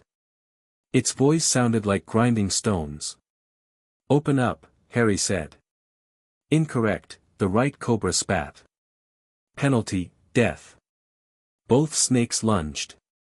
They were fast, striking with the speed of a whip crack. Neville. Front. Harry shouted. Neville didn't hesitate. He stepped forward, planting his feet, and slammed the bottom of his massive shield into the stone floor. Clang. Skill activated, Fortress Stance. The cobras struck the silver shield. Instead of shattering it, they bounced off with a sickening crunch of stone. Neville didn't budge. He didn't even slide back. His rank was low, but his constitution stat must have been through the roof. Hold them.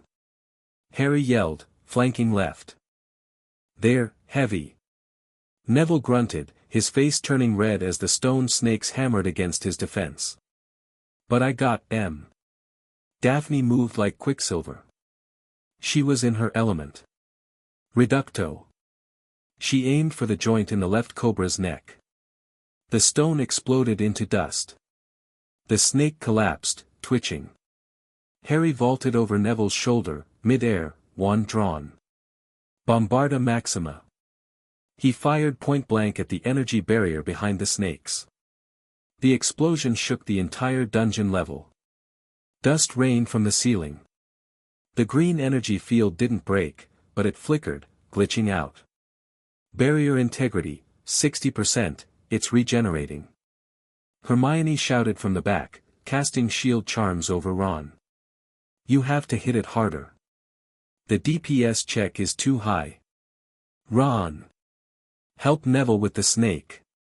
Harry ordered. Ron charged the remaining snake, swinging his iron-plated arm like a club. Eat this, you worm. He tackled the statue, wrestling it to the ground. It was messy, brutal, and effective. Harry turned back to the wall. 60% integrity. It was climbing back to 70%. Stand back, Harry said. He sheathed his wand. He drew the black dagger. The system UI spasmed. Item active, Fawn of the Exile. Property, Shield Breaker. Harry channeled his magic into the blade. It didn't glow, it sucked the light out of the hallway. It became a void in his hand. He slashed the air in an X pattern. 2 waves of dark energy flew from the blade. They hit the barrier. There was no explosion.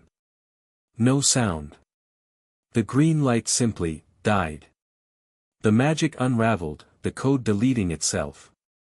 The stone wall crumbled inward, revealing the tunnel beyond.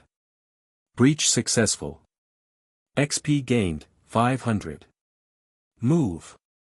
Harry commanded. We've got noise discipline broken. The whole house knows we're here.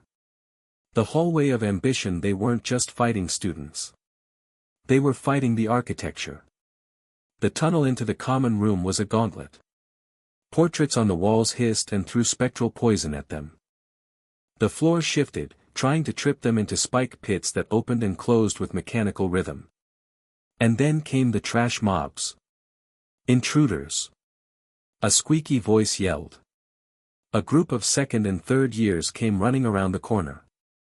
They looked terrified but compelled by the system to defend their turf. Junior Slytherin Defender, rank 3000, Junior Slytherin Defender, rank 2800, don't kill them. Hermione yelled. They're just kids. Stunners only. Harry agreed. Formation B. They fell into a wedge. Neville at the point, Harry and Daphne on the wings, Ron and Hermione in the center. It was a slaughter, but a controlled one. Harry moved with efficient brutality. He parried a jinx from a second year, spun, and kicked the kid in the chest, sending him sliding across the slick floor. Stay down. Daphne was less forgiving. She froze the floor, turning the hallway into an ice rink. The defenders slipped, crashing into each other. Glacius Tria. She chanted, freezing their robes to the ground. Pathetic. Is this the best the house has to offer? They carved through the first wave like a hot knife through butter. But as they reached the antechamber, a large circular room filled with green water features, the difficulty spiked. The heavy hitters arrived. Well, a voice drawled. Potter and his blood traders. Pansy Parkinson stood on a raised platform across the water. She was flanked by Millicent Bulstrode and Blaise Zabini. Pansy Parkinson, rank, 180, class, toxicologist, Blaise Zabini, rank, 175, class, duelist, Millicent Bulstrode, rank, 200, class, brawler, mid-bosses.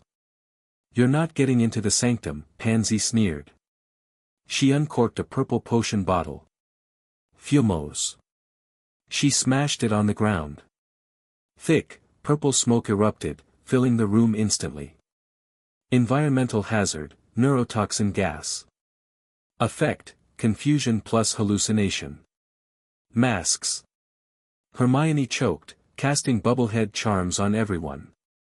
The bubble shimmered around Harry's head, filtering out the smoke, but visibility was zero. They're flanking. Ron yelled. I hear them in the water. Millicent Bulstrode surged out of the smoke like a juggernaut. She didn't use a wand. She wore brass knuckles that glowed with enchantment. She swung at Ron. Ron caught the punch on his armored forearm. Clang. The impact drove him to one knee. Bloody hell. She hits like a troll. Switch. Harry yelled. He leaped over Ron, firing a point-blank stunner at Bulstrode's face. She crossed her arms, blocking the spell with her gauntlets. Block. You're fast, Potter, Bulstrode grunted. But you're scrawny. She grabbed Harry's robe and threw him. Harry twisted in the air, landing on the edge of the fountain. Before he could recover, a jet of green fire slashed at him from the fog. Zabini. Expelliarmus. Harry countered. Zabini deflected it with a lazy flick. Textbook, Potter. Boring. Zabini was good. Graceful. He fought like he was dancing. He launched a volley of cutting curses, forcing Harry to backflip off the fountain.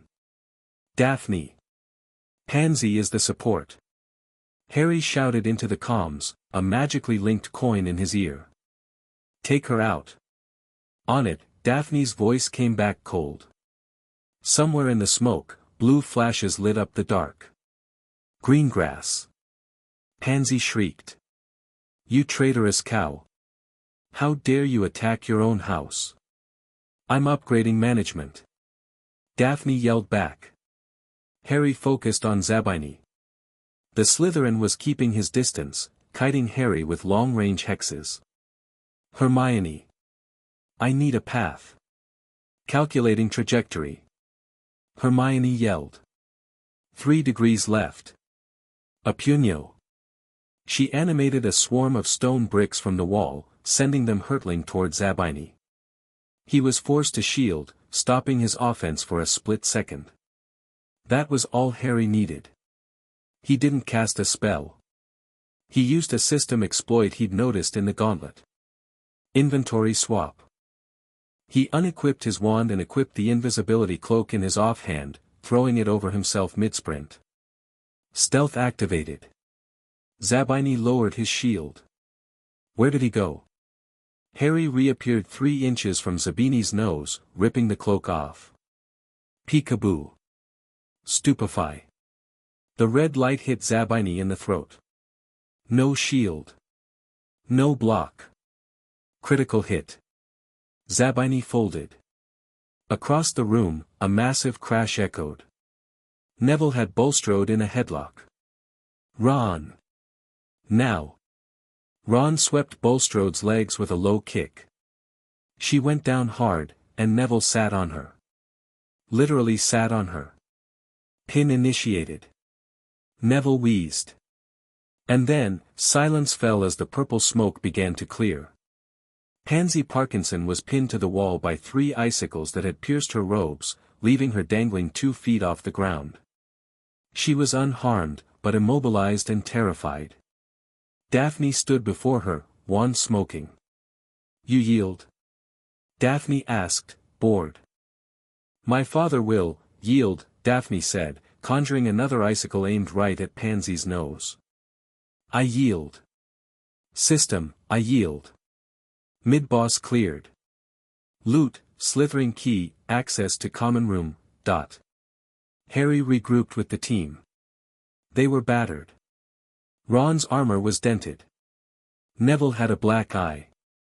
But they were standing. Good work, Harry panted. He grabbed the key from the loot drop, a heavy, emerald-encrusted skeleton key. He walked to the massive black door at the end of the chamber. It was embossed with a silver hydra.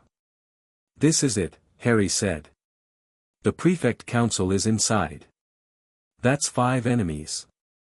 All rank 200 plus. That's mathematically impossible for us, Hermione whispered, checking her mana. I'm at 30%. We don't have to beat them all, Harry said, looking at the door. We just have to capture the flag.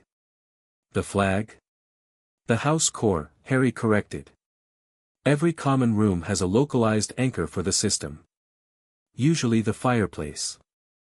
If I touch it and assert rank authority, I can reset the house ownership. If I own the house, I can ban the prefects.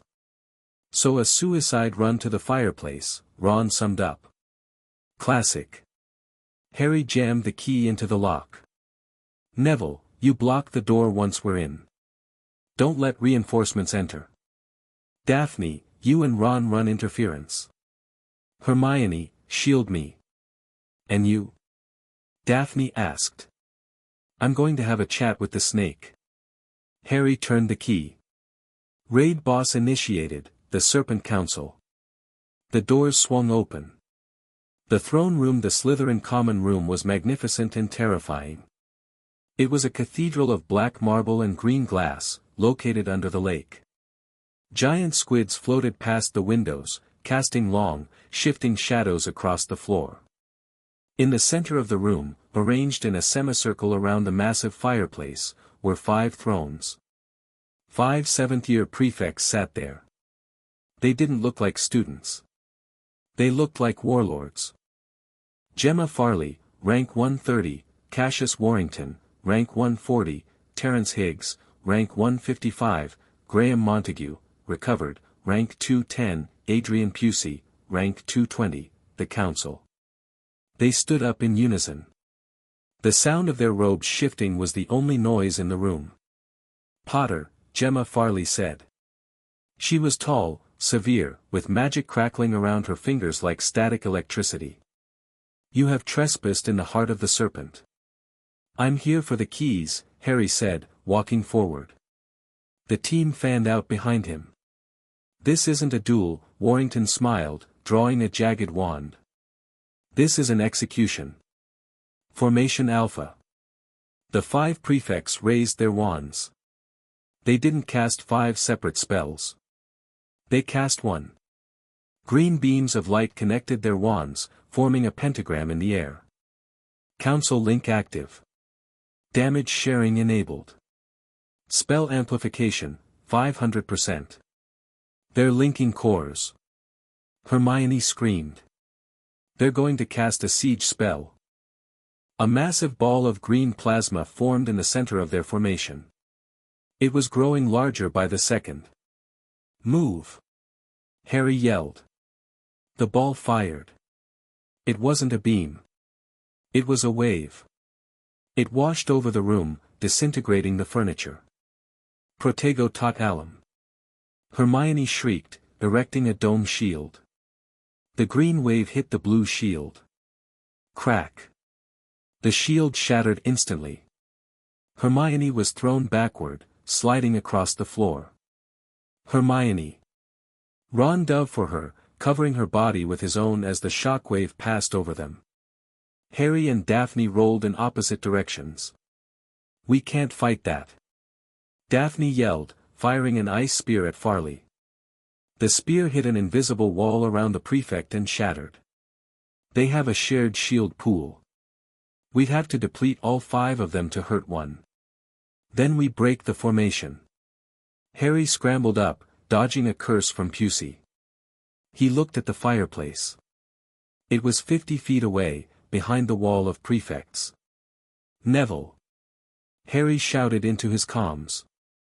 Do you have anything heavy? I have, a table. Neville called out from the door.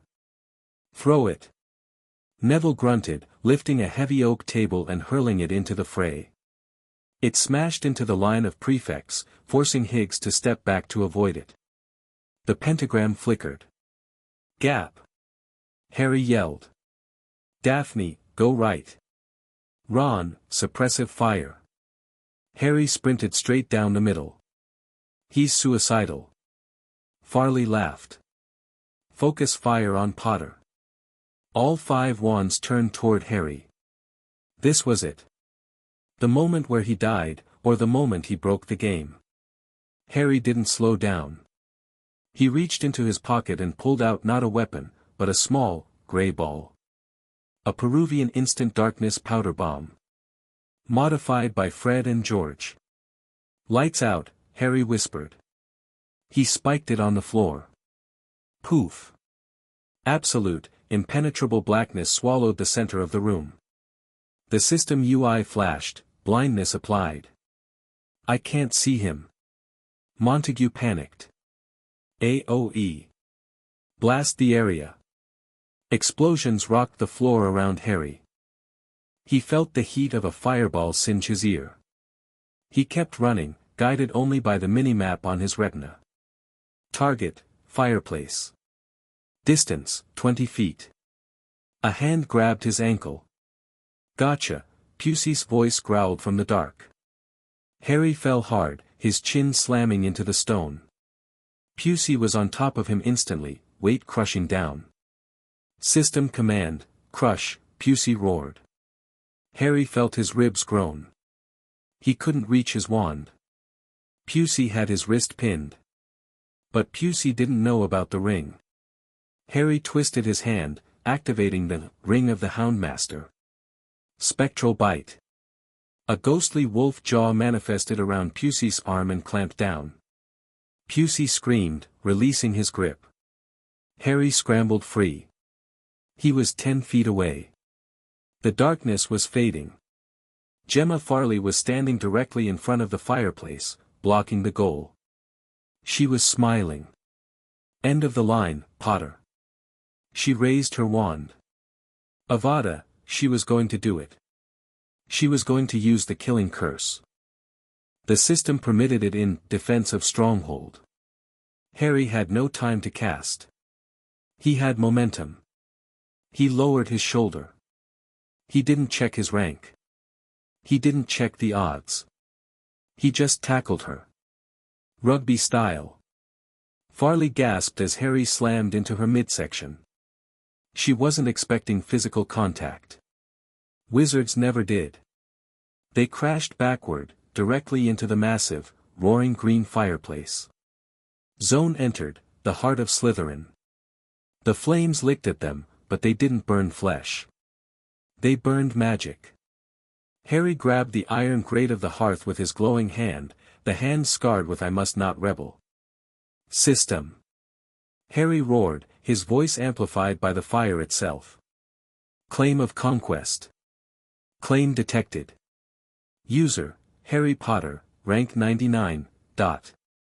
Opponent, Gemma Farley, rank 130, dot. Result, authority override. The green flames turned gold. A shockwave erupted from the fireplace, blasting farly out of the hearth and onto the floor. The other 4 prefects were knocked off their feet. House Slytherin has fallen. New administrator, Harry Potter. The fighting stopped instantly. The system froze the prefects in place. Their wands dropped from their hands. Admin command, disarm. Harry stood up in the fireplace, brushing ash off his robes. The golden fire swirled around him like a cloak. He looked terrifying. He looked like a king. He stepped out of the hearth. He walked over to the central chair, the high-backed leather throne that belonged to the head of house. He sat down. Neville, Harry said, his voice echoing through the silent, underwater room. Let the others in. I think we're holding an open house. Daphne walked up to the throne. She looked at Harry, wide-eyed. You actually did it, she whispered. You stole the house. We, Harry corrected. He leaned back, exhaustion finally hitting him. We stole it. Suddenly, the fire in the hearth flared. Not gold. Not green. Red. The flames twisted, forming a face. A face with snake-like slits for nostrils and burning red eyes. The room grew freezing cold. The UI glitching violently. Incoming transmission, rank 1. Source, unknown location. Voldemort. The face in the fire looked around the room. It saw the defeated prefects. It saw Ron nursing his arm, Hermione checking her scanner, Daphne standing by the throne. And it looked at Harry. Harry Potter, the voice hissed. It sounded like it was coming from inside Harry's skull. Harry gripped the armrests of the throne. Tom. You have been, busy, Voldemort whispered. Taking my old dormitory. Breaking my servants. Climbing my ladder. It's my ladder now, Harry said, forcing his voice to remain steady despite the terror gripping his heart. Rank 1. The pressure was unimaginable even through a projection.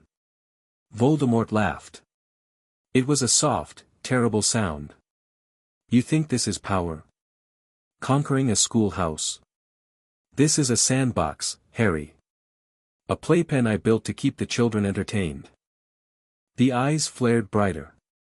But I admit, you are becoming an interesting variable. The system thrives on conflict. And you? Voldemort smiled. You are excellent fertilizer. Come and get me, Harry challenged. Oh, I will, Voldemort promised. But not yet. The game is just beginning. Enjoy your throne, boy. Try not to get too comfortable. I usually skin the people who sit in my chair. The fire imploded. The face vanished. Transmission ended. Silence returned to the room. Ron walked over, looking pale. That was him. That was actually him. Yeah, Harry said. He looked at his hand. The tremor was back. Harry, Hermione said, pointing at the HUD. Look at the global feed. Harry looked up. Alert, Slytherin house status change. Owner, Harry Potter. Territory bonus acquired, plus 20% XP gain for allies. And below that, a new notification. The High Inquisitor has left the chat. Umbridge, Daphne realized. She lost her power base. She can't draw mana from the house anymore. Harry stood up. The fear from Voldemort's call was shoved down, buried under the cold determination of the player. Then she's vulnerable, Harry said. He looked at his friends. They were hurt, tired, and scared. But they were standing in the heart of enemy territory, and they had won. Rest up, Harry ordered. We have a school to run. Chapter 4 End. Chapter 5, The Blood Price, Current Location, Hogwarts, Slytherin Dungeon, Time, 2 a.m., Status, Raid Cooldown Active, the adrenaline from conquering a house doesn't last forever. Eventually, the server tick updates, the dopamine fades, and you're left sitting on a throne made of cold, uncomfortable black stone, realizing that you've just painted a target on your back the size of a Quidditch pitch. Harry sat in the head of house chair, staring at the embers of the green fire. The UI was cluttered with notifications he hadn't dismissed yet. House Slytherin, secured. Resource generation, plus 20 mana/hour. Minion loyalty, 15%, hostile, . We have a problem, Hermione said. She didn't look like a conqueror. She looked like a student who hadn't slept in 3 days and was running on caffeine and panic. She was sitting on the floor, surrounded by floating spectral charts that mapped out the global ley lines. Which problem? Harry asked, rubbing his temples. The fact that Voldemort FaceTimed us, or the fact that Umbridge is probably currently writing a decree to have us expelled via cannon fire? Neither. It's the math, Harry. Look at the mana curve. She flicked her wand, sending a glowing blue graph spinning toward him. I've been tracking the server load since the shift, Hermione explained, her voice tight. Every time a top 10 player casts a spell, Voldemort, Dumbledore, Bellatrix, the ambient magic in the atmosphere dips. It creates a vacuum. Okay, Harry said. Big spells cost big mana. That's basic mechanics. No, Harry. You don't get it. She stood up, pacing frantically. Energy cannot be created or destroyed. The system isn't generating magic. It's allocating it. For Voldemort to have infinite mana, someone else has to have 0. Harry frowned. He looked at Neville, who was sleeping against a pillar, clutching his shield. He looked at Ron, who was bandaging his arm. You're saying the system is zero-sum? I'm saying it's parasitic, Hermione whispered. I ran a trace on the Squib registry. Since the leaderboard went up, the hospitalization rate for non-magical people and low-ranking wizards has spiked by 400%. They're fading, Harry. Literally fading. The system is draining the bottom 50% to feed the god complexes of the top 1%. Harry felt a chill that had nothing to do with the dungeon temperature. It's a harvest. Exactly. And the control center for this allocation isn't here. It's not at Hogwarts. The Department of Mysteries, Harry realized. The server room, Daphne Greengrass corrected. She walked out of the shadows of the dormitory hallway. She had showered and changed into fresh combat gear, sleek, black dragon hide that blended perfectly with the dungeon aesthetic. Rank, 120. My father talks about it when he thinks I'm not listening, Daphne said, leaning against the fireplace. The unspeakables aren't researchers anymore. They're sysadmins. They maintain the edict. And deep down in the Hall of Prophecy. That's the database. Harry stood up. The black dagger on his belt seemed to hum at the mention of the department. The prophecy, Harry said. Voldemort mentioned it. He said I was an interesting variable. If the system is rigged, the prophecy isn't just a fortune cookie. It's the source code for my character file. If we get it, Ron said, waking up groggily, can we delete the patch that put the snake-face wanker in charge? We can try, Harry said. He checked his inventory. Wand, Holly, Phoenix Feather, Durability, 85%, Cloak, Legendary, Equipped. Potions, 4 health, 2 mana, 1 liquid luck, empty. We're going to the ministry, Harry announced. Tonight? Neville asked, yawning but grabbing his shield instantly. Tonight, Harry confirmed. The system resets at dawn. If we want to catch the admin sleeping, we go now. Besides, I have a feeling our guest pass for Slytherin House is about to expire. Scene 2. The fast travel glitch getting to London was supposed to be hard. The Flu network was monitored. Apparition was geolocked for students. Thestrals were too slow. But Harry was the acting head of Slytherin House. He stood in front of the fireplace. System, Harry commanded. Override Flu restrictions. Authorization, Serpent Actual. Authorization pending, error, destination, Ministry Atrium, is restricted. Rerouting, it's blocking the main entrance, Harry muttered. Try the service entrance, Luna Lovegood's voice drifted in. They all turned. Luna was standing by the window, staring out at the giant squid. She wasn't wearing armor. She was wearing her standard Ravenclaw robes, but she had a pair of spectrospecs on her face that were glowing with a frantic, strobing light. Luna Lovegood, rank, error 404, class, Oracle, Luna. Harry asked. When did you get here? I walked through the wall, Luna said simply. The collision detection on the dungeon walls is very poorly coded. You can just clip right through if you walk sideways. She turned to look at them. Through her glasses, her eyes looked huge. The Ministry isn't a building right now, Harry. It's a dungeon instance. The layout is randomized. But the toilets are a static asset. The toilets, Ron repeated blankly. We're invading the government via the loo. It's the flush network, Luna said dreamily. It connects to the maintenance pipes. Very low security because nobody wants to go there. XP yield is terrible. Harry grinned. Luna, you're a genius. He turned back to the fire. System. Destination, Ministry Maintenance Hub. Route, sewage overflow. Route confirmed. Warning, sanitation levels critical. Everyone take a breath mint, Harry said, stepping into the green flames. We're going in dirty.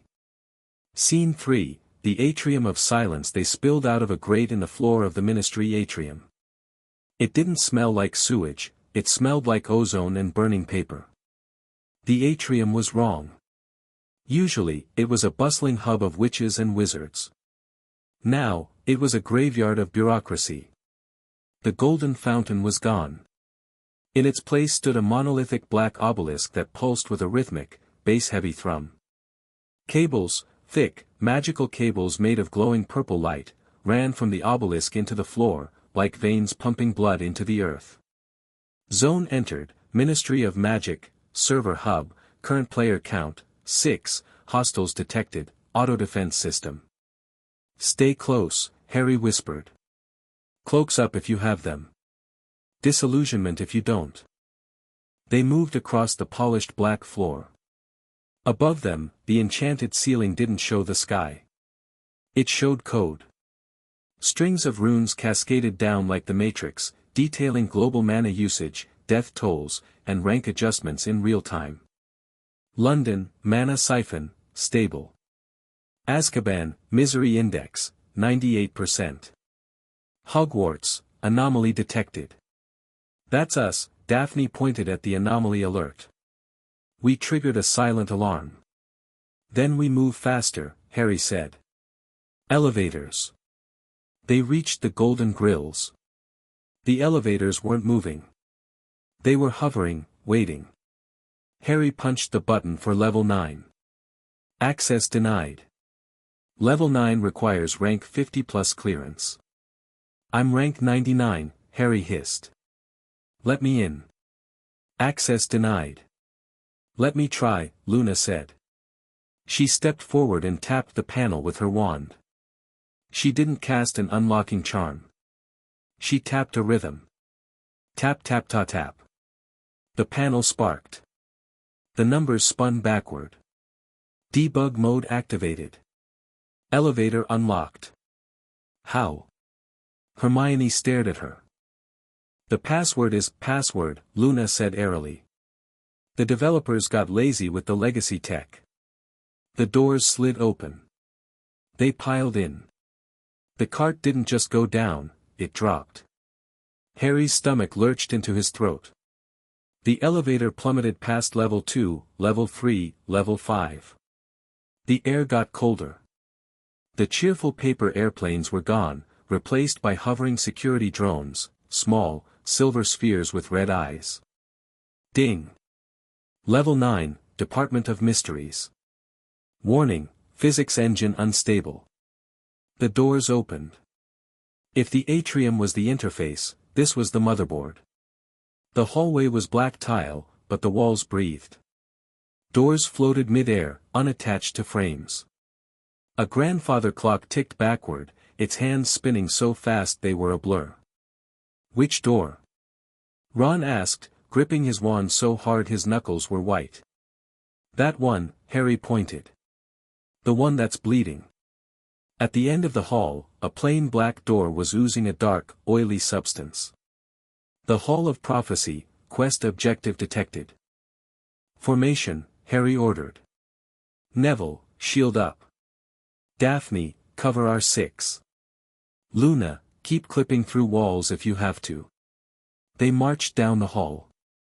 The oil on the floor sizzled when they stepped on it. Harry pushed the door open. Scene 4, the data center. The Hall of Prophecy was vast.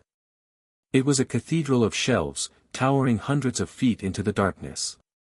But instead of dusty glass orbs, the spheres were glowing with intense, neon colors.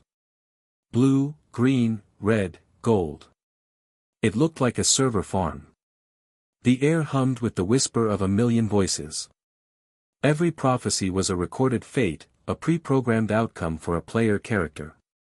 System lore, prophecies are not predictions. They are scripts. Find mine, Harry ordered. Row 97.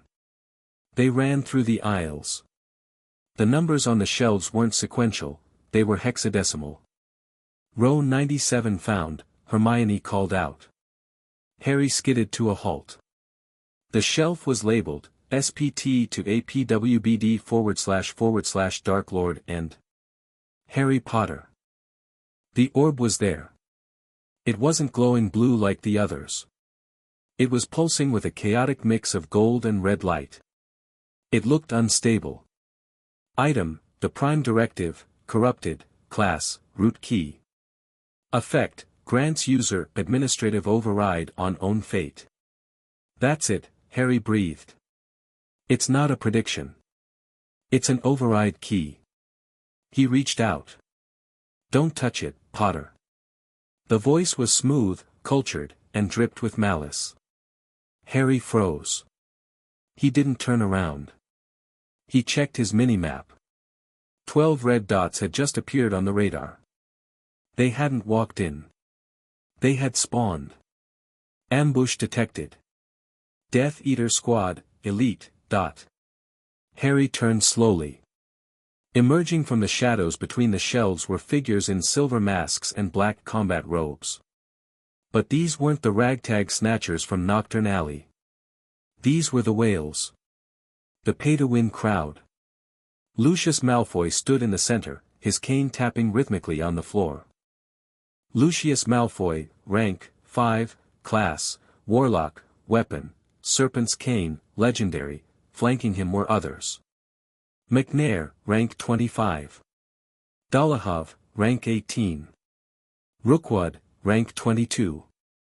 Rank 5, Harry noted. That's a big number, Lucius. Daddy Voldemort must be feeding you well. The Dark Lord rewards loyalty, Lucius said, removing his mask. His face was pale, his eyes cold. Something you wouldn't understand. Now, be a good boy and hand over the orb. It's a restricted item. Not for children. I think I'll keep it, Harry said, his hand closing around the prophecy.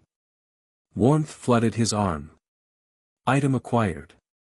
System alert, root access requested, downloading, get him. Lucius snapped. The Death Eaters raised their wands.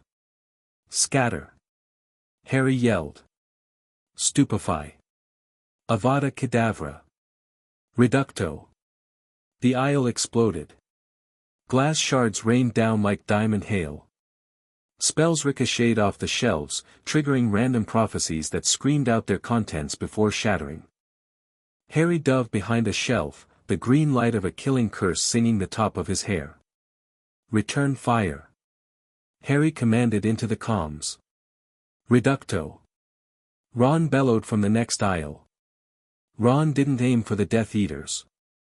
He aimed for the shelf above Lucius.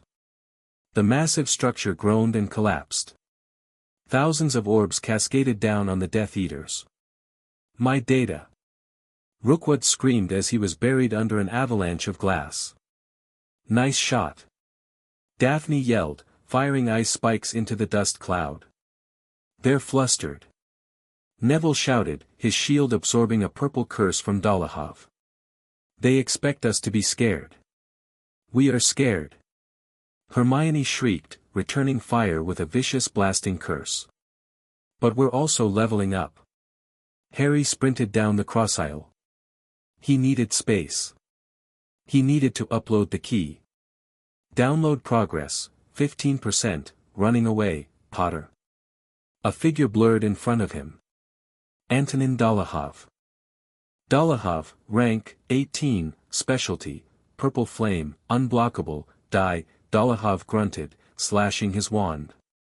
A whip of purple fire lashed out. Harry knew that spell. Hermione had warned him. It caused internal organ failure on contact. No shield worked. Harry didn't shield. He slid. He dropped to his knees, sliding under the whip.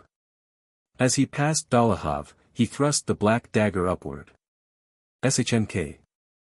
He didn't hit a vital organ, but he slashed Dolohov's thigh. Effect applied, withering curse. Dolohov's speed reduced by 40%.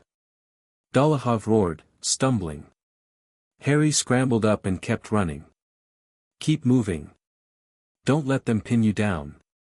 The battle was chaotic. The DA was holding its own, barely. Neville was a brick wall, tanking shots that should have killed him. Luna was weaving through spells like she was dancing, her strange movements confusing the targeting AI of the Death Eaters. We're winning. Ron yelled, sounding surprised. Harry, we're actually pushing them back. And then, the temperature dropped. Not the cold of a Dementor. The cold of the grave. The shelves stopped shaking. The noise of battle died down, suffocated by a heavy, oppressive silence. A laugh echoed through the hall. It was high, mocking, and utterly insane. Warning. Warning. Warning. The HUD flashed red. Strobe light red. Boss entity detected. Rank, single digit. Harry stopped running. He turned to face the main aisle. The Death Eaters were backing away.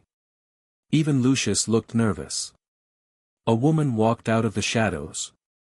She wore a dress of tattered black lace that looked like it was made of shadows and dried blood. Her hair was a wild, curly halo. Her eyes were heavy-lidded, dark pits of amusement. Bellatrix Lestrange. Above her head, the number burned in a font that looked like it was carved from bone. Bellatrix Lestrange, the torturer, rank, 7, weight. The board said 4 earlier. She must have been surpassed by someone. Or she gave power away. No. Rank 7. She didn't raise her wand. She twirled it. Itty bitty baby Potter, she cooed. The voice was the same as the echo in the gauntlet, but deeper. Richer. More terrifying because it was real. Playing with my master's toys. Bellatrix, Harry said. His voice didn't shake. He wouldn't let it. You broke my favorite cousin's nose, she said, pouting. Draco has been crying for days. Aunt Sissy is distraught. Her face snapped from pout to snarl in a microsecond. Give me the orb. The force of her voice hit Harry like a physical punch. HP, 10%, just from the shout. Go to hell, Harry spat. Bellatrix smiled. I live there. She flicked her wand. There was no incantation. No light. The floor beneath Harry simply ceased to exist. Gravity inverted. Harry fell upward, slamming into the ceiling 50 feet above. Impact damage, critical. HP, 60%, he groaned, sticking to the stone ceiling. Harry. Hermione screamed. Focus on your own dance partners. Bellatrix laughed, sending a casual wave of force that knocked Ron, Hermione, and Neville off their feet. She looked up at Harry. Come down here and play. She yanked her hand down. Harry fell. 50 feet. He panicked. Arresto momentum. The spell slowed him, but Bellatrix was already there. She caught him by the throat before his feet touched the ground. Her grip was iron. Status, grappled, unbreakable, ... You have Sirius's eyes, she whispered, staring into his face. I'm going to gouge them out. Harry couldn't breathe. He kicked at her, but it was like kicking a statue. Expel, he choked out. Oh, hush. She tapped his forehead with her wand. Crucio. The world turned white. It wasn't like the cut on his hand. This was every nerve ending in his body being dipped in acid and set on fire. It was a pain so absolute that it erased thought. It erased strategy. It erased the system UI. There was only the scream. Harry screamed until his throat bled. Bellatrix held him there, watching him twitch, a look of orgasmic delight on her face. Look at him, she shrieked to the other Death Eaters. Look at the hero. He breaks so easily. HP, 30%. 25%. 20%, Harry's vision was tunneling. The download progress bar for the prophecy was stuck at 45%. I'm going to die, Harry thought. This is it. No respawn. The pain stopped abruptly as Bellatrix threw him across the room. He crashed into a stone dais, the prophecy orb rolling out of his hand. It didn't break. It pulsed weakly. Harry lay there, gasping, his body spasming with aftershocks. He couldn't lift his wand. His mana was 0. Bellatrix stalked toward him. Boring. I thought you were the chosen one. She raised her wand for the killing blow. Avada. Harry closed his eyes. He thought of his parents. He thought of Ron and Hermione. He thought of Sirius. Sirius. The mirror. The two-way mirror Sirius had given him. It was in his pocket. Harry's hand twitched. He moved it, agonizingly slow, toward his pocket. Goodbye, Harry, Bellatrix smiled. Coo. Suddenly, the mirror in Harry's pocket vibrated. It got hot. A beam of light, pure, silver light, erupted from Harry's pocket. It wasn't a spell.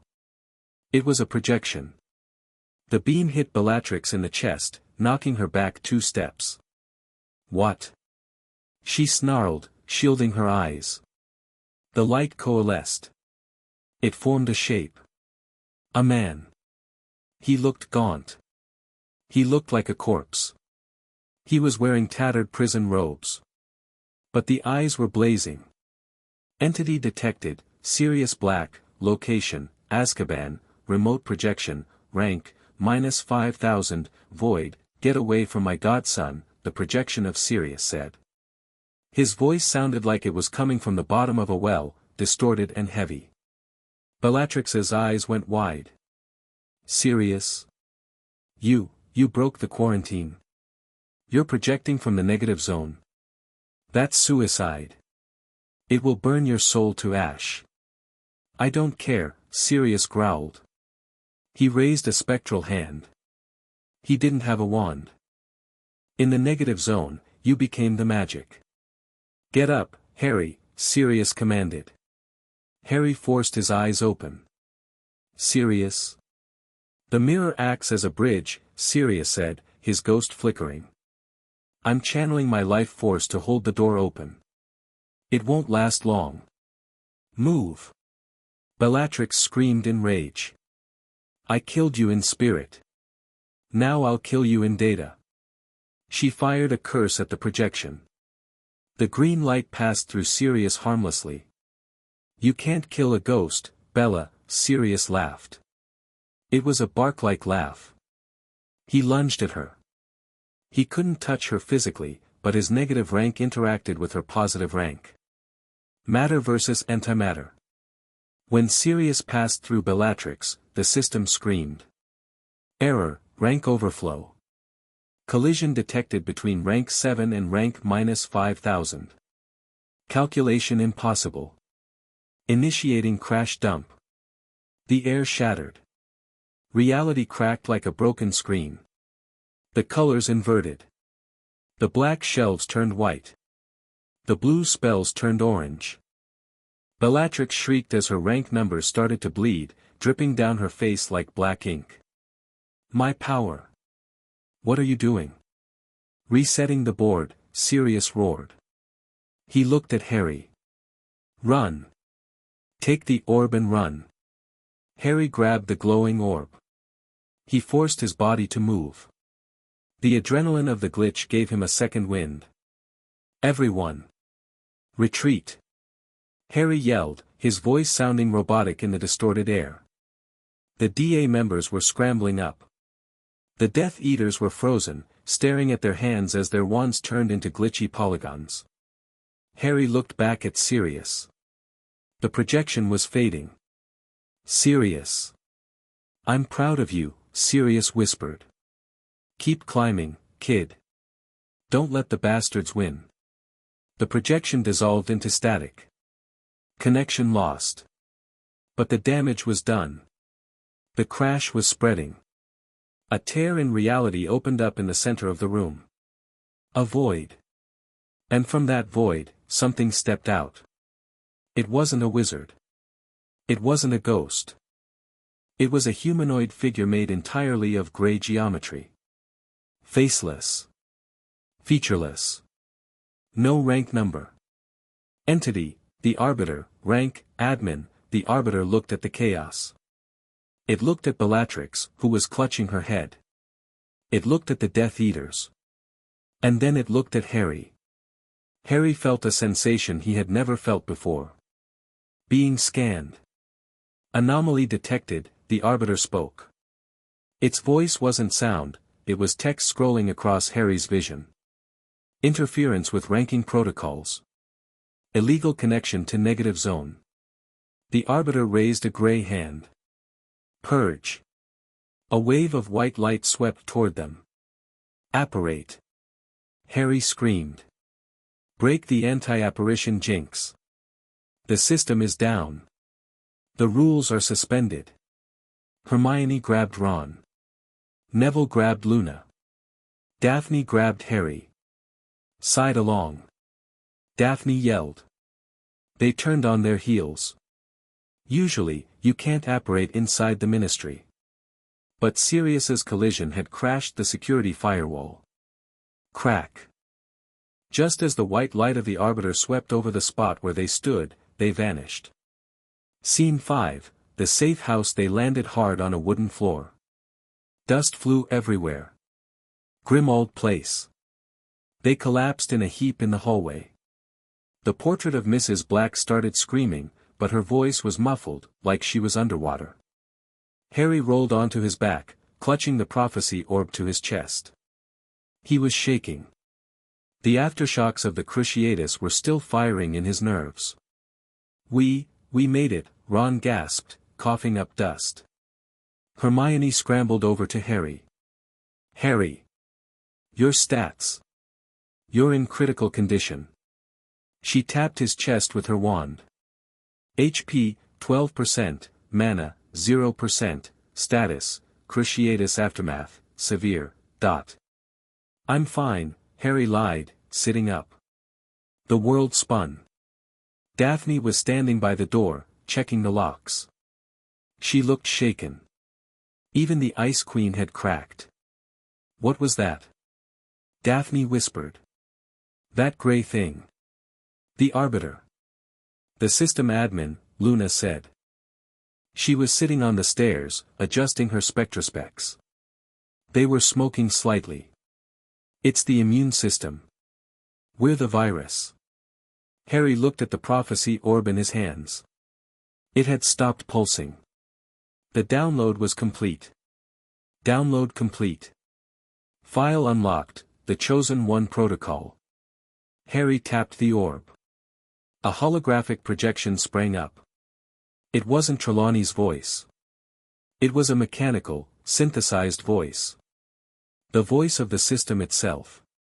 The one with the power to vanquish the Dark Lord approaches, born to those who have thrice defied him, and the Dark Lord will mark him as his equal, but he will have power the Dark Lord knows not. It paused. Then, a line of code appeared that wasn't in the original prophecy. System note, power he knows not equals sacrificial magic override. Mechanic explained, the system is powered by the many to elevate the few. To destroy the system, the user must invert the flow. Not siphon, but give. Harry stared at the text. Invert the flow, Harry whispered. What does that mean? Ron asked. It means, Hermione said, her voice trembling as she realized the implications, that Voldemort wins by taking. He takes rank, he takes life, he takes magic. He stacks it all on himself. And to beat him, Harry said, closing his hand over the orb, I can't just be stronger than him. I can't just outrank him. He looked at his friends. Battered. Bruised. Loyal. I have to break the ladder, Harry said. I have to give the power back. He stood up, using the wall for support. The pain was still there, but the fear was gone. He had seen the admin. He had seen the glitch. He knew the game was rigged. So he was going to flip the table. Sirius is in the negative zone, Harry said. He's being drained to keep the top ranks high. We need to get him out. How? Neville asked. You saw him. He's a ghost. We need to crash the server for good, Harry said. We need to go to war. He looked at the HUD. Quest updated, the revolution. Objective, dethrone the top 10. Current rank, 99. Harry tapped the decline button on the quest. What are you doing? Daphne asked. I'm not doing the quest, Harry said. I'm changing the objective. He typed into the quest log. It shouldn't have been possible, but with the prophecy key in his inventory, the text box accepted his input. New objective, kill the Arbiter. Harry smiled. It was a bloody, dangerous smile. Rest up, Harry said. We just pissed off God. Tomorrow, he's sending the flood. Chapter 5 End. Chapter 6, System Override. The room of requirement didn't look like a classroom anymore. It looked like a high-tech bunker designed by a paranoid warlock who had played too many first-person shooters. The walls were lined with reinforced concrete and shimmering with silencing wards that hummed at a frequency just on the edge of hearing. In the center of the room, a holographic map of the wizarding world floated above a tactical table, glowing with red and green dots. But the most important thing in the room wasn't the map. It was the training dummy. Or rather, the shattered remains of what used to be a training dummy. Harry Potter stood over the pile of splintered wood and twisted metal, his chest heaving. Sweat dripped from his nose onto the floor. Above his head, the golden text, rank, 99, pulsed with a steady, rhythmic light, but his mana bar was flashing yellow. Stamina, 35%, mana, 40%, current status, overheated, again, Harry said. Harry, the dummy is sawdust, Hermione said from the corner. She was sitting cross-legged on a floating cushion, surrounded by a whirlwind of open books and scrolling spectral displays. Rank, 6100. She looked exhausted, her hair a frizzy disaster, but her eyes were locked on a stream of data cascading down from the ceiling. Spawn another one, Harry commanded. A higher level. That one folded after 2 hits. That was a level 60 obsidian golem, Ron pointed out from the weapons rack, where he was trying to fit a scope onto his wand. Most people would need a siege engine to scratch it. You punched through its chest with a banishing charm. It was slow, Harry muttered, wiping his forehead with the back of his hand. Voldemort isn't slow. Bellatrix isn't slow. The Arbiter. He trailed off. The memory of the gray, faceless entity in the Department of Mysteries flashed in his mind. The way it had simply looked at them and reality had started to uninstall itself. The Arbiter is an admin, Hermione said, not looking up. You can't out-DPS an admin, Harry. We've been over this. It has infinite health because it's not a unit, it's the code enforcement. Everything has a hitbox, Harry argued, turning away from the pile of debris. I just need to find it. He walked over to the tactical table. The map showed England. The red zones were expanding. Malfoy Manor. The Ministry. Azkaban. We need to grind, Harry said. We hit rank 99 because of the house bonus and the heir title. But those are temporary buffs or situational. My base stats, my core strength, it's still lagging.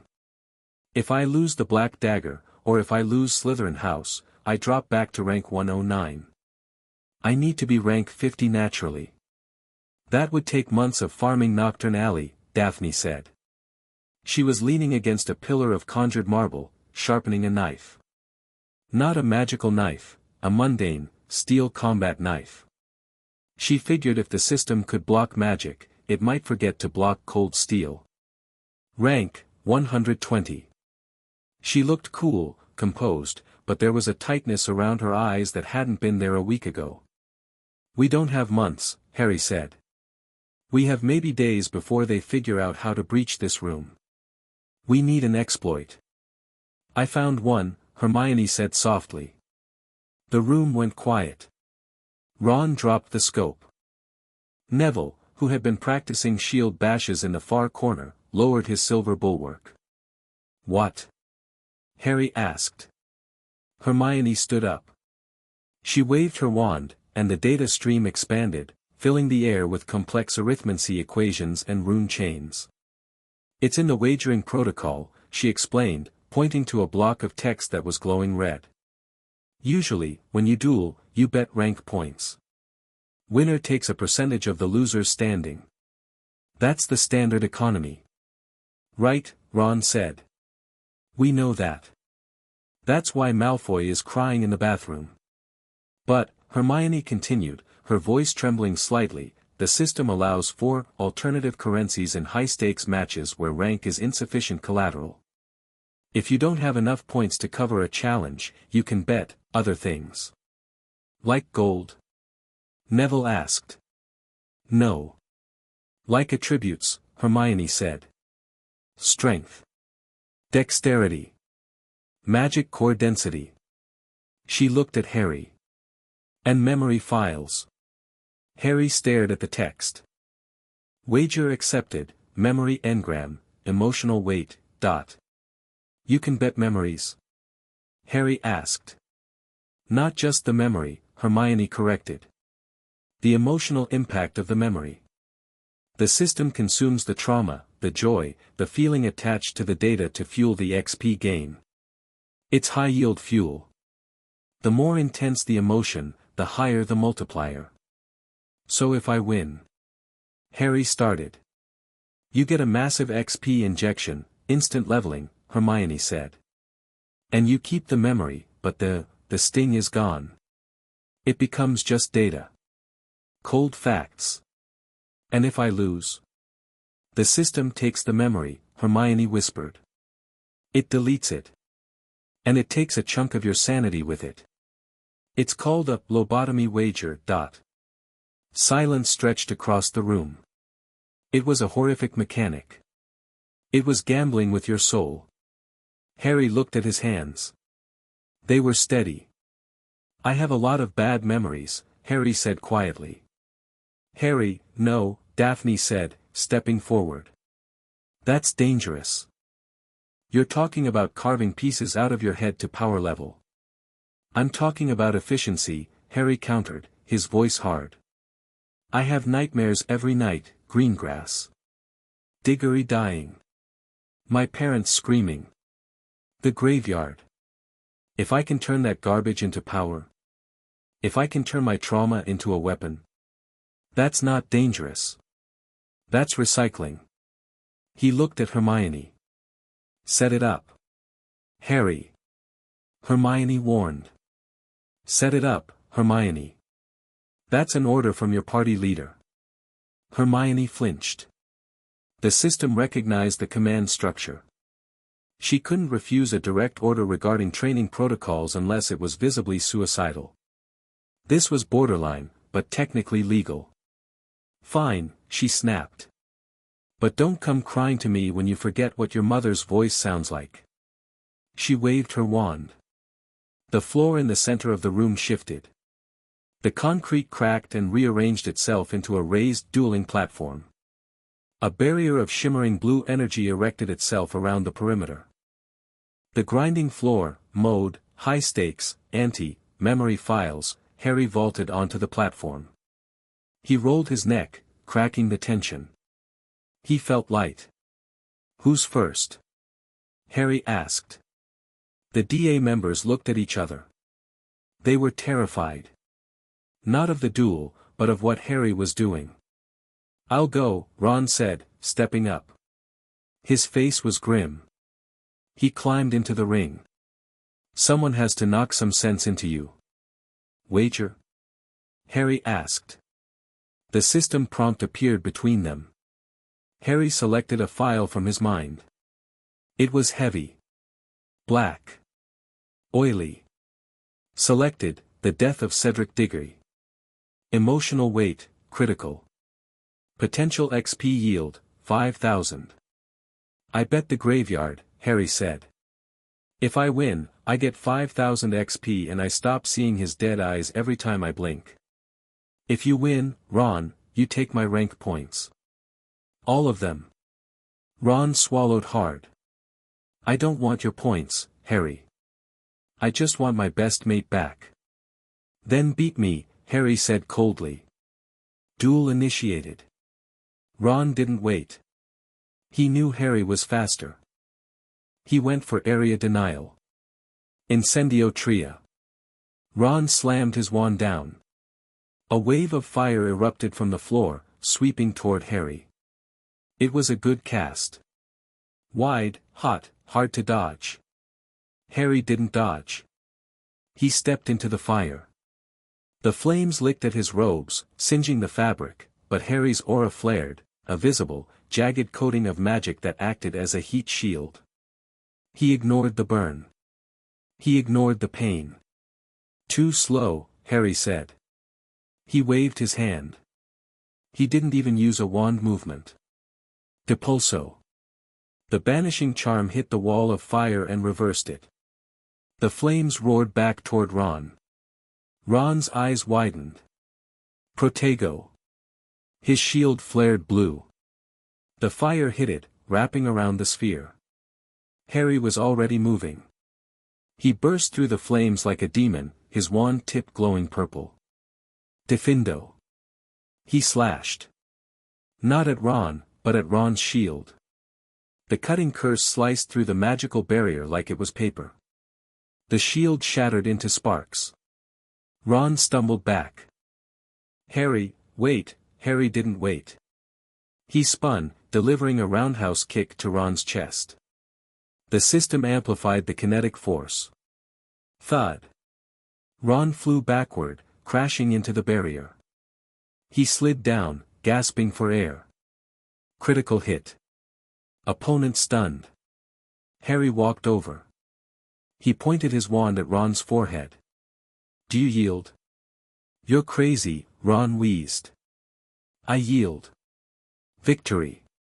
Payout processed. Harry felt a strange sensation in his head. A pressure release.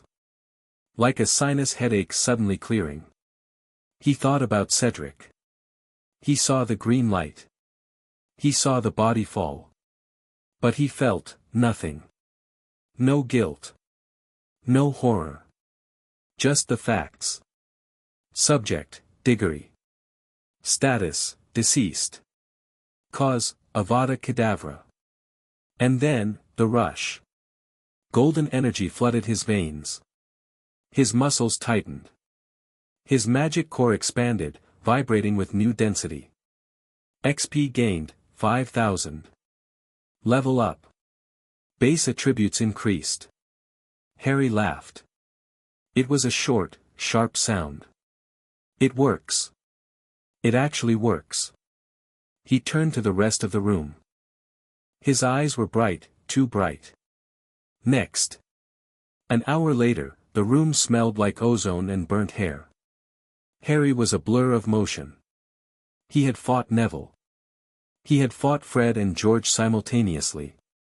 He had fought Luna. He had bet the memory of the Dursleys locking him in the cupboard.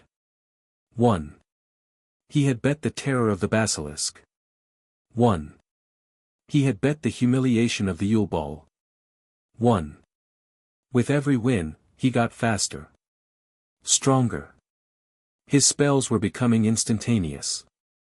He wasn't casting anymore, he was willing effects into existence. Current streak, 12 wins. XP accumulated, 45,000. Rank, 99, solidified, . Projected rank, 85. I can feel it, Harry said, pacing the ring like a caged tiger. He wasn't even out of breath. I'm getting closer to the threshold. I need a big one. I need a high-value target. He looked at the group. They were battered. Neville was nursing a bruised shoulder. Fred was icing a burn. They looked at Harry with fear. Harry, stop, Hermione pleaded. She was crying. You're stripping yourself bare. You look hollow. I look efficient, Harry corrected. Who's next? Nobody stepped forward. Cowards, Harry sneered. The system twisted his face into something ugly. I'm trying to save you, and you won't even help me grind. I'll help. Daphne Greengrass stepped up to the platform. She dropped her cloak. She was wearing her dueling leathers, form-fitting and covered in small, silver runes. She looked calm. Cold. Daphne, Harry said, nodding. Finally. A challenge. I'm not here to challenge you, Harry, Daphne said, climbing into the ring. I'm here to stop you. You can try. Wager? Daphne asked. Her voice was steady, but her hand gripped her wand tightly. I bet the memory of the Mirror of Erist, Harry said. Seeing my parents. Wanting them back. Hermione gasped. Harry. No. That's the only thing keeping you grounded. It's a weakness, Harry said. It makes me hesitate. I bet the desire for family. Accepted, Daphne said. And your wager? Harry asked. Daphne looked him in the eyes. Her blue eyes were piercing. I bet my love for you. Harry froze. The room went dead silent. What? Harry whispered. You heard me, Daphne said. Her voice didn't waver. I bet the fact that I'm falling in love with you. If you win, you take it. You delete it. I won't care about you anymore. I'll just be your soldier. Isn't that what you want? Efficiency? Harry stared at her. The system prompt hovered between them, glowing and angry, warning red. Wager detected, romantic bond, developing, . Value, priceless. Warning, irreversible. You're bluffing, Harry said. Am I? Daphne raised her wand. Duel me, Potter. Let's see who loses more. Duel initiated. Harry hesitated. For the first time all night, he hesitated. Daphne didn't. Glacius Maxima. A spike of ice the size of a telephone pole erupted from the floor, aiming straight for Harry's chest. Harry reacted on instinct. He didn't block, he teleported. A short-range apparition, pop, reappearing 5 feet to the left. You're hesitating. Daphne yelled. She was relentless. She spun, firing a volley of ice shards like a machine gun. Chink chink chink. Harry deflected them with quick, sharp flicks of his wand. Stop it, Daphne. Cancel the wager. I can't, she screamed, closing the distance. She switched to close-quarters combat. She slashed her wand like a saber, a blade of condensed frost extending from the tip. Harry parried. Their wands clashed, sparks showering down. Fight me. Daphne shouted, her face inches from his. You want to be a monster? Prove it. Take my feelings and delete them. Do it. Harry looked into her eyes. He saw the fear there. She was terrified that he would actually do it. She was gambling everything on the hope that there was still a human being inside the number. Harry shoved her back. He raised his wand. He could do it. He could blast her off the platform. He could win the XP. He could become the perfect weapon. He looked at the prompt. Execute win condition. He looked at Daphne. Harry started. The air in the room changed. It wasn't the magic. It was the physics. The blue barrier around the dueling ring flickered. Then it turned gray. Then it vanished. The concrete floor began to dissolve into static. The tactical map glitching out, the red dots turning into skulls. System alert, unauthorized zone detected. Security breach. The admin has entered the server. No, Hermione whispered. The wall at the far end of the room of requirement didn't explode. It simply ceased to be. 1 second it was stone, the next, it was a void of swirling binary code. And stepping through the void was the Arbiter. It was bigger than before. It seemed to fill the room, its gray, featureless form towering over them. It didn't walk, it glided, the floor rendering beneath its feet only as it touched it. Found you, the voice boomed. It vibrated in their teeth. Harry forgot the duel. He forgot the wager. He spun toward the threat. Daphne, move. Harry yelled. The Arbiter raised a hand. Delete. A beam of white light shot toward Daphne. Harry didn't think. He didn't calculate XP. He didn't check his rank. He dove. He tackled Daphne, knocking her off the platform just as the beam hit the space where she had been standing. The platform was erased. Not broken, gone. A perfect spherical hole appeared in the reality of the room. Harry and Daphne hit the floor hard. Harry rolled, coming up on one knee, his wand raised. Everyone. Defense pattern Delta. Harry roared. It's the admin. Ron yelled, firing a reductor curse. The red spell hit the Arbiter's chest and vanished. Absorbed. Invalid input, the Arbiter droned. Magic is a subroutine. I control the source. It swept its arm. The weapons rack turned into a flock of birds. The tactical table turned into water. The physics were being rewritten in real time. It's modding the environment. Luna shouted, her spectrospecs flashing wildly. It's removing the floor collision. Suddenly, Neville sank into the stone like it was quicksand. Help. I'm clipping. Hermione. Counter code. Harry yelled. I can't. Hermione was frantically waving her wand, trying to stabilize the room. It has root access. I can't override it. The Arbiter turned its faceless head toward Harry. Anomaly, Potter. You are corrupting the database. Purging now. It pointed a finger. A massive cursor, an actual, glowing arrow, appeared over Harry's head. Target locked. Initiating ban. Harry felt a pressure unlike anything he had ever known. It wasn't pain. It was the sensation of being unmade. His hands started to fade. He could see through his own skin. Harry. Daphne screamed, grabbing his fading arm. Her touch burned. Let go. Harry gasped. It'll take you too. No. She held on. You wouldn't take my wager. I'm not letting you take the ban. Harry looked at the Arbiter. He felt the anger rising. Not the cold, calculated anger of the grind. The hot, messy, human anger. My room. My friends. My game. System. Harry roared. Command not recognized. User blocked. I'm not asking. Harry yelled.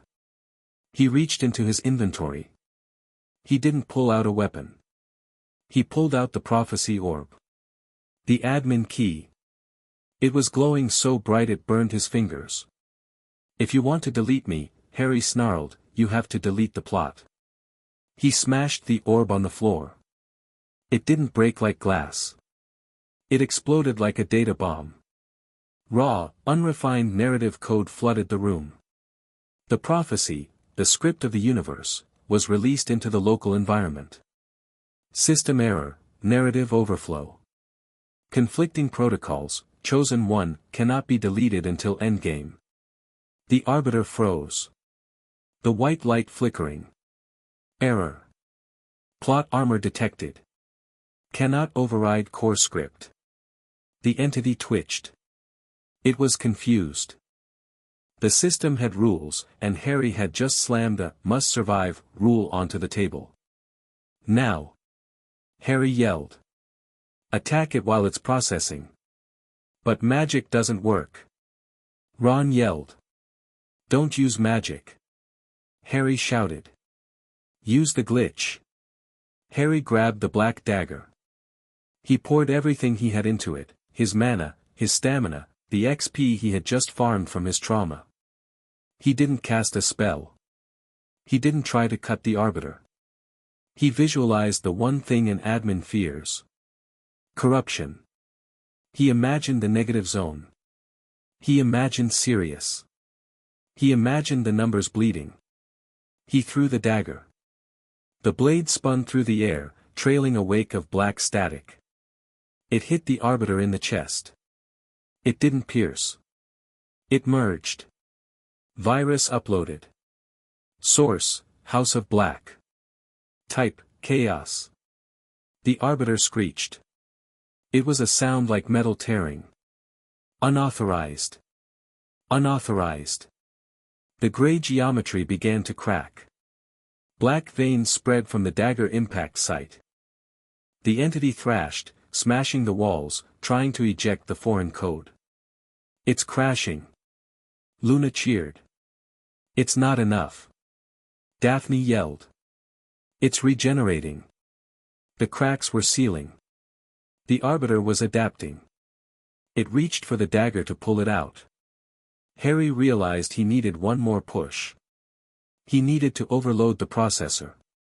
He looked at the dueling platform. The wager. The memories. He hadn't cashed them out. They were still floating in the buffer. The pain of the Dursleys. The horror of the basilisk. The grief of the graveyard. Hermione. Harry yelled. The ante. Transfer it to the Arbiter. What? You'll lose the XP. Do it. Hermione slashed her wand. Transfer wager.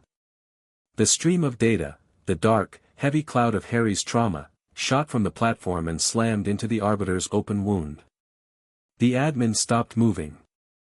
It wasn't built to feel. It was built to calculate. Suddenly, it was processing 10 years of abuse, fear, and grief in a nanosecond. Data type unknown. Emotion. Suffering. Overload. Overload. The Arbiter clawed at its own face. It fell to its knees, or what passed for knees. The room shook violently. System crash. Boom. The Arbiter exploded. Not into gore, but into code. A shockwave of blue and gold binary blasted outward, knocking everyone flat. The room went dark. Then, Slowly, the emergency lights flickered on. The walls were scarred. The floor was missing in patches. But the gray entity was gone. In the center of the crater where it had stood, a single glowing object hovered. A pair of glasses. Or rather, a monocle made of pure light. Harry crawled toward it. His body felt heavy. He had lost the XP. He was back to base stats. He reached out and grabbed the monocle. It dissolved into his hand. Boss defeated, fragment of the Arbiter. Loot acquired, developer eyes. Passive skill unlocked, the debugger. Harry blinked. The world changed. He didn't just see the room. He saw the wireframe. He saw the HP bars of the walls, 300/10,000. He saw the mana cooldowns on his friends. He looked at Daphne. Above her head, he saw more than just her rank. Daphne Greengrass, rank, 120, HP, 85%, mana, 40%, status, relieved. Hidden stat, affection level, 95/100, dot. Harry blinked again, and the extra data faded, leaving just the normal view. He could toggle it. Harry? Daphne whispered. She was sitting in the rubble, wiping dust from her face. Are you okay? Harry sat up. He felt tired. But human. I lost the XP, Harry said. All that grinding. Gone. You kept your soul, Daphne said, crawling over to him. She grabbed his collar and pulled him close. You idiot. You absolute moron. I had a plan, Harry mumbled. Your plan was to feed your nightmares to a god, Daphne said. She looked angry, but her hand was gentle on his face. Don't do that again. I can't promise that, Harry said. Then I'll just have to watch you. She leaned in. It wasn't a movie kiss. It was desperate, adrenaline-fueled, and tasted like dust and blood. Harry kissed her back, feeling the tether to humanity snap back into place. Romantic bond confirmed. Partnership buff, ride or die. Plus 10% stats when fighting together. Guys, Ron groaned from a pile of rubble. Can we do the kissing later? The room is literally leaking internet. Harry pulled away, grinning weakly. He stood up, helping Daphne to her feet. He activated his new sight, the debugger. He looked through the walls of the castle. He could see the outlines of students sleeping. He could see the patrolling teachers. And way in the distance, high up in the headmaster's tower, he saw a glowing gold aura. Albus Dumbledore, rank, 2, status, preparing for endgame. Debuff detected, cursed hand, timer, 2 weeks, dot. Harry's heart stopped. Dumbledore, Harry whispered. He's dying. What? Hermione asked, scrambling to her feet. I can see it, Harry said, pointing at the ceiling. His timer is running out. And Snape. He scanned the castle. He found Snape in the dungeons. Severus Snape, rank, 55, current objective, protect the boy. Hidden objective, kill the master. Harry lowered his hand. The information was overwhelming. The board is set, Harry said, his voice turning cold again. Voldemort isn't waiting for the end of the year. He's making his move now. How do you know? Neville asked. Because, Harry said, looking at the global leaderboard through the ceiling, seeing the data streams that were invisible to everyone else. The server reset is scheduled for tomorrow night. Event, the Battle of the Astronomy Tower. Start time, 2400 hours. We have 24 hours, Harry announced. We aren't hiding anymore. We aren't grinding. He looked at his team. They were beaten, bloody, but alive. And they looked ready. Tomorrow, Harry said, we kill the king. Chapter 6 end. Chapter 7, Chapter 7, The Battle of the Astronomy Tower. The HUD didn't care about atmosphere. It didn't care that the sky outside Hogwarts was a swirling vortex of unnatural charcoal clouds, or that the air tasted like copper and impending doom. The HUD only cared about the countdown. Event timer, 15 minutes, threat level, critical, server status, unstable. Harry stood on the balcony of the Gryffindor common room, looking out over the grounds. But he wasn't looking with normal eyes anymore. Since looting the developer eyes from the Arbiter fragment, the world looked like a wireframe schematic overlaid with burning neon data. He could see the structural integrity of the castle walls, 100%. He could see the mana ley lines pulsing under the grass like glowing blue veins. And, most terrifyingly, he could see the enemy signatures before they even arrived. "They're not attacking the gates," Harry said, his voice flat. He tapped the side of his glasses. The monocle he'd absorbed was now a permanent passive toggle. "The wards on the perimeter are green. No stress fractures." "Then how do they get in?" Ron asked. He was strapping on his chaser armor, checking the fit of the iron plates. Ron Weasley, rank, 5900, class, brawler. He looked ready to punch a hole through a brick wall. "They don't break in," Harry murmured, his gaze snapping to the 7th floor. "They're already here." Through the stone walls, through the layers of ancient magic, Harry saw a singularity. A distinct, purple tear in the fabric of the castle's code. It was located in the room of requirement. Detected, unauthorized server bridge. Source, vanishing cabinet, paired, dot. Status, active. "Draco," Harry hissed. He didn't fix the cabinet. He created a backdoor. "A backdoor?" Hermione asked, frantically organizing potions into her bandolier. Hermione Granger, rank, 6100, class, tactician. "You mean he bypassed the anti-apparition jinx?" "Worse. He linked 2 zones directly. It's a fast travel point." Harry turned to them, his eyes glowing with the faint blue light of the interface. "They're spawning inside the castle. Right now." As if on cue, a massive boom shook the floor. Not from outside, but from above. "Alert, zone breached. Hostiles detected, 20+, average rank, 150+, Daphne," Harry commanded. Daphne Greengrass stepped out of the shadows. She was fully geared up, her wand in one hand and a menacingly sharp bicycle conjured in the other. Daphne Greengrass, rank, 120, status, ride or die.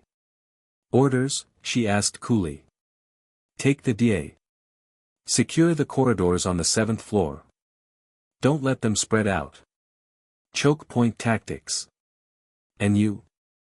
"I'm going to the tower," Harry said, looking up at the highest spire of the castle. "Dumbledore is up there. And according to my HUD, his HP is dropping. Target, Albus Dumbledore, HP, 15%, debuff, Withering Curse, accelerated, he's dying," Harry, Hermione whispered, seeing Harry's expression. "Not if I get there first," Harry growled. He checked his own stats. Harry Potter, rank, 99, mana, 100%, special, debugger mode active. Move out. Scene 2, the hallway of death. The corridor outside the room of requirement was a slaughterhouse of spellfire. Harry sprinted ahead of the group, his speed boosted by the air of black, agility passive. He turned the corner and skidded to a halt.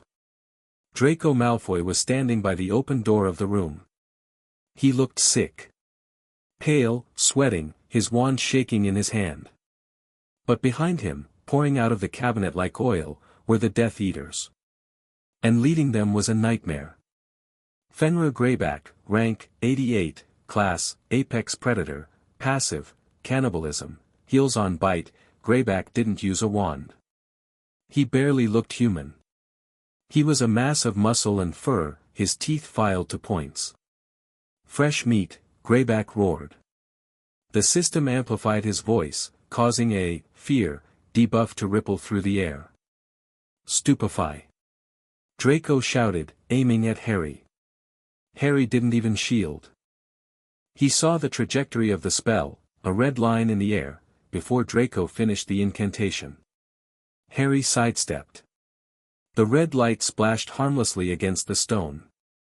You're lagging, Draco, Harry said. He raised his wand. He didn't use a stunner. He used a physics exploit he'd been practicing.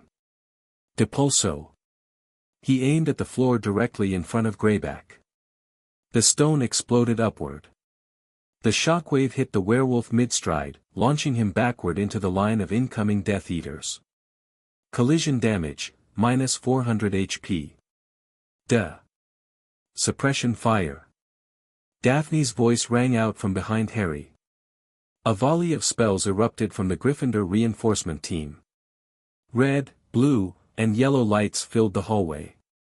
Ginny Weasley, rank 3,500, was firing reducto curses with frightening accuracy. Neville Longbottom, rank 8,800, was standing in the front line, his massive shield absorbing hits that would have vaporized a lesser wizard. Go, Harry! Neville shouted, gritting his teeth as a purple curse slammed into his shield. We'll hold the line. Harry nodded. He couldn't get bogged down in a mob fight. He needed to get to the boss. He activated the Cloak of the Third Brother. Whoosh! He vanished from the visible spectrum. But with the debugger active, he could still see himself as a wireframe ghost. He sprinted through the melee. He dodged a jet of green light from Electo Caro, rank 190. He vaulted over a stunned 6th year. He ran up the wall for 3 steps to bypass a pool of cursed fire. He reached the spiral staircase leading to the astronomy tower. It was blocked. A barrier of shimmering black energy sealed the entrance. Barrier type, Dark Mark Seal. REQ, rank 50 plus or Dark Mark to enter. Get out of my way, Harry snarled. He drew the black dagger. The blade seemed to drink the light from the torches. He stabbed the barrier. Screech. The energy field screamed like a dying animal. The dagger was an admin key for chaos magic. It didn't solve the puzzle, it broke the lock. The black energy shattered into pixels. Harry kicked the door open and began to climb. Scene 3, the chessboard. The stairs were steep, winding up into the dark. Harry's lungs burned, but he forced himself to run faster.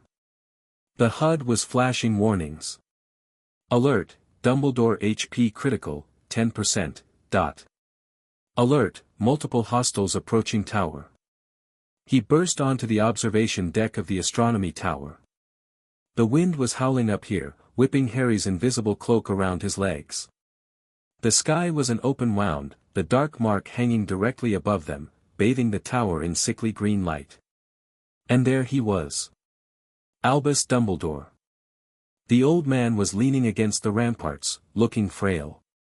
His blackened, withered hand was clutching his chest. But above his head, the number was still blinding. Albus Dumbledore, rank 2, title, the Archmage, mana infinite. He wasn't weak because he was out of power. He was weak because the system was eating him from the inside out. Harry, Dumbledore said softly. He didn't look surprised.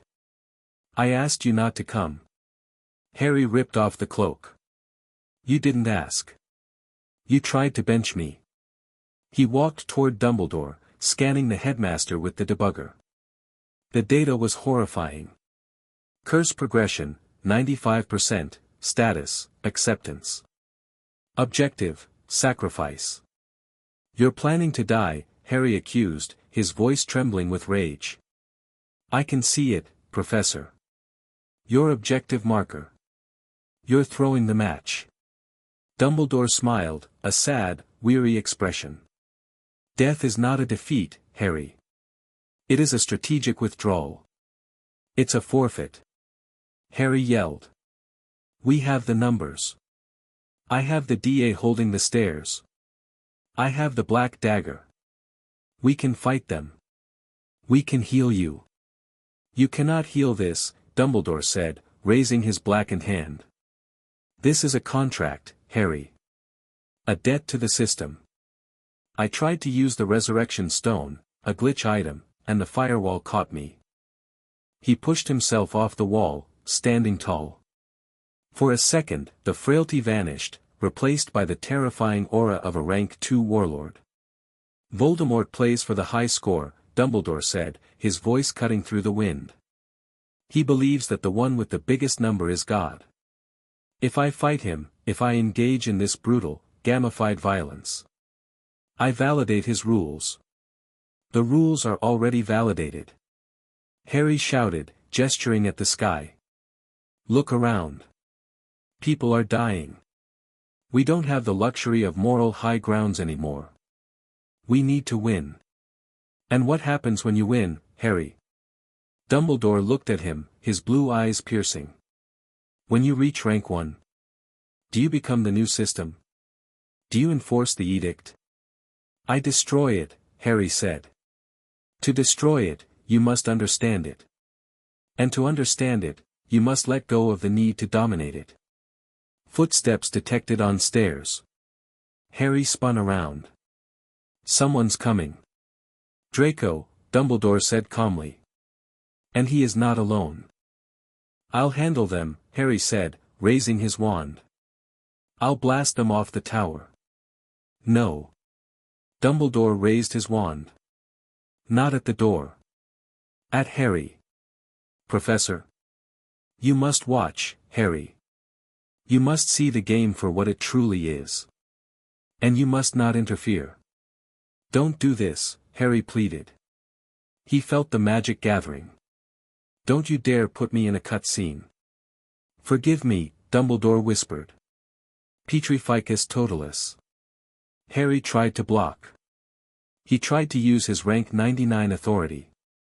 System check, rank 99 versus rank 2. Result, failure. Override impossible. The spell hit him.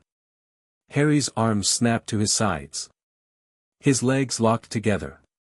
He fell backward, stiff as a board, into the shadows of the rampart. He couldn't move.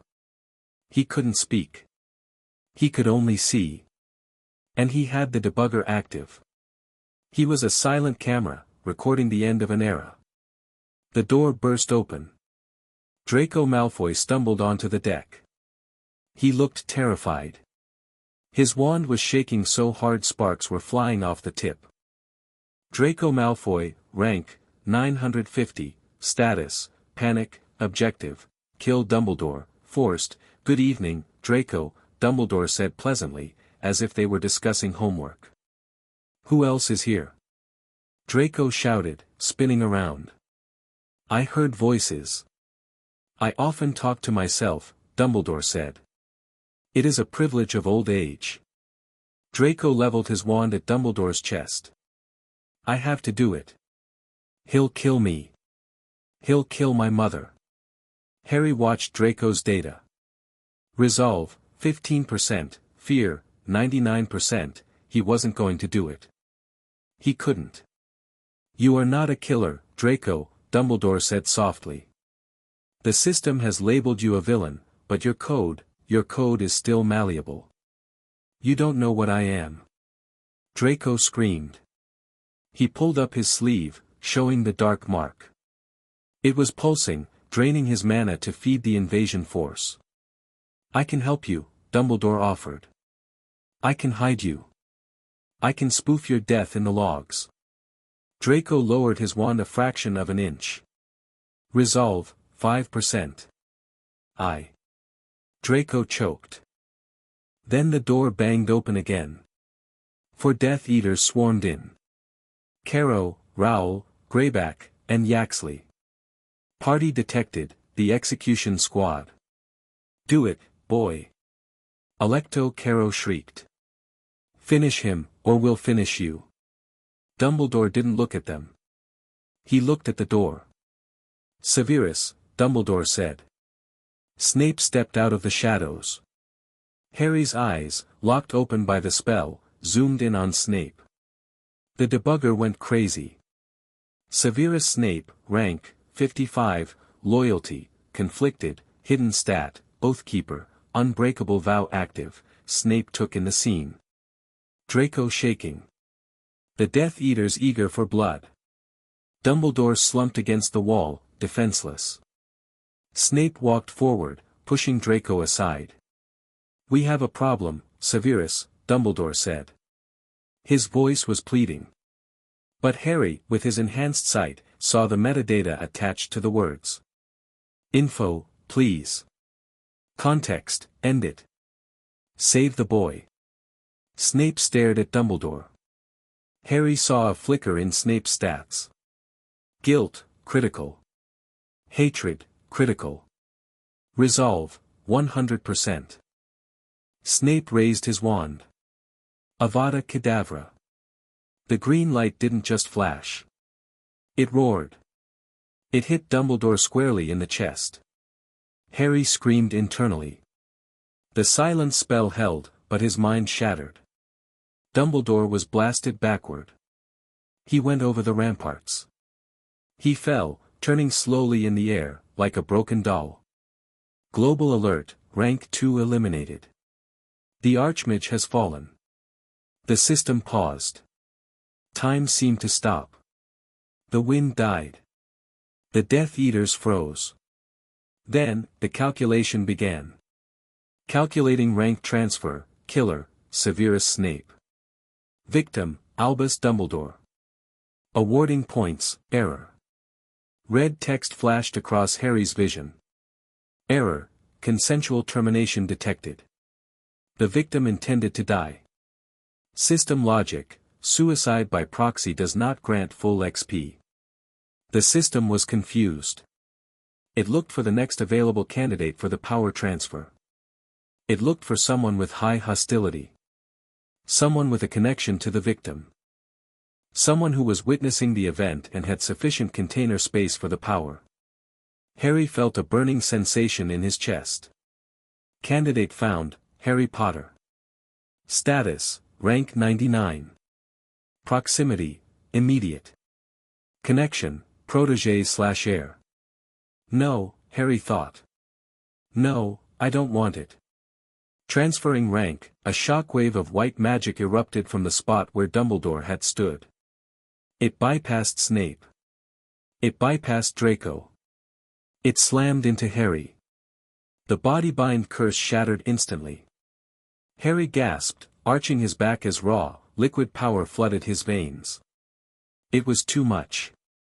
It felt like swallowing a star. His mana bar filled, then doubled, then tripled. His stats skyrocketed. Level up. Level up. Level up. Rank, 50.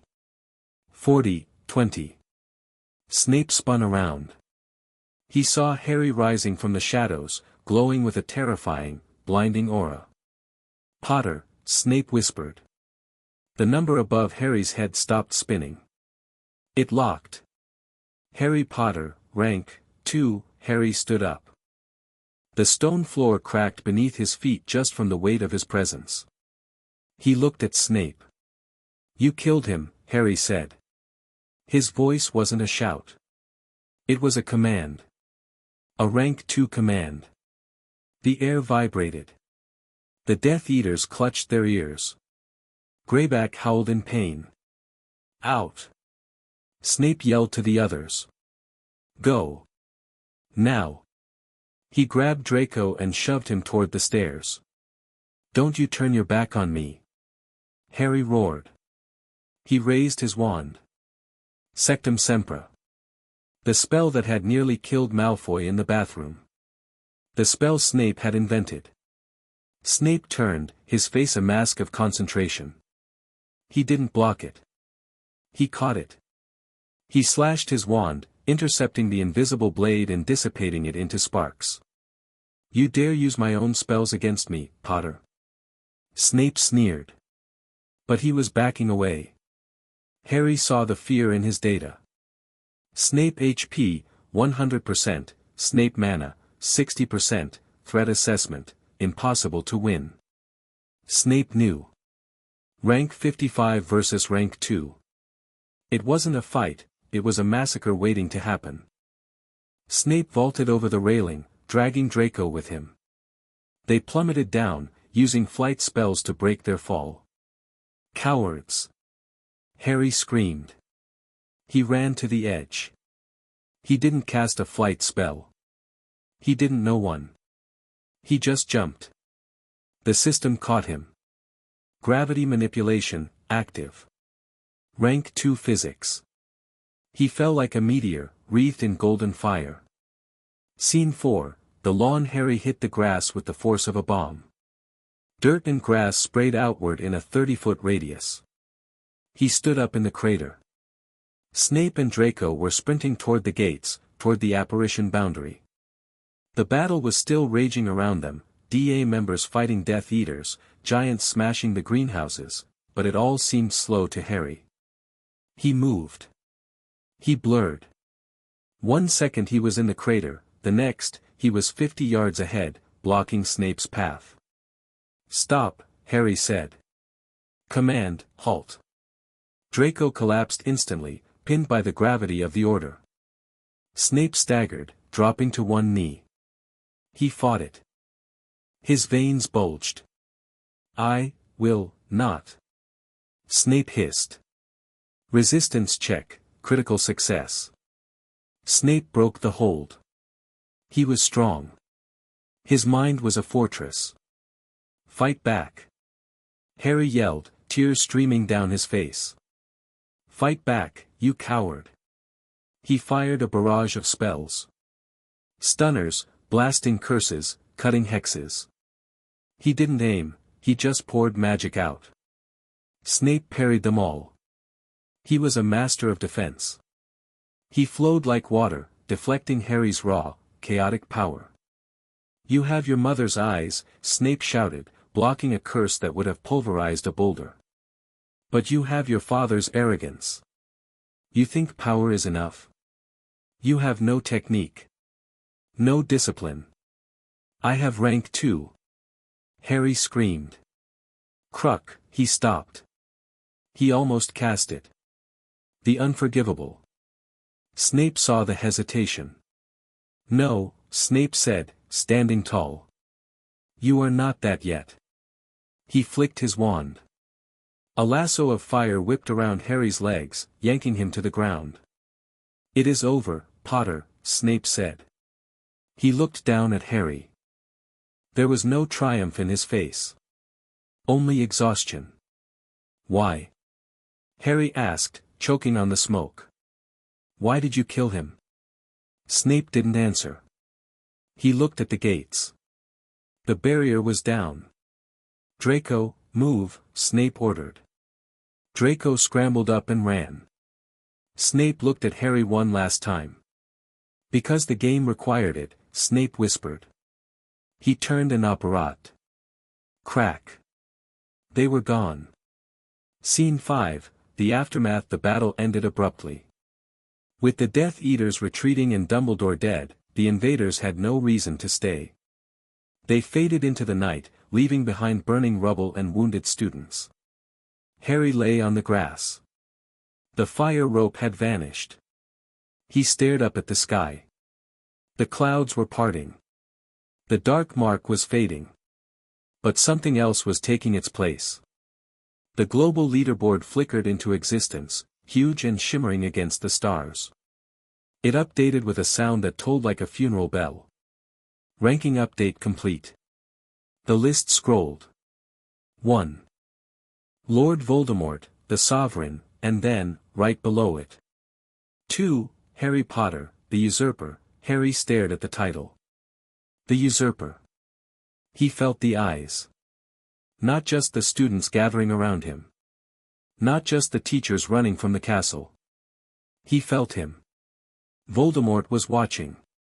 From wherever he was. He saw the new number. Harry. Daphne's voice. Harry sat up slowly. The golden aura around him dimmed, but didn't disappear. It was part of his skin now. Daphne stood there, her armor scorched, blood on her cheek. Ron and Hermione were with her. They looked at him differently. There was fear there. You couldn't help but fear a rank 2. It was biological. He's gone, Harry said hollowly. Dumbledore is gone. We saw the board, Hermione whispered. She looked at the number above his head. Rank 2. Harry, you're the strongest wizard in the castle. You're the strongest wizard in the country besides. Besides him, Harry finished. He stood up. The students parted, creating a wide circle.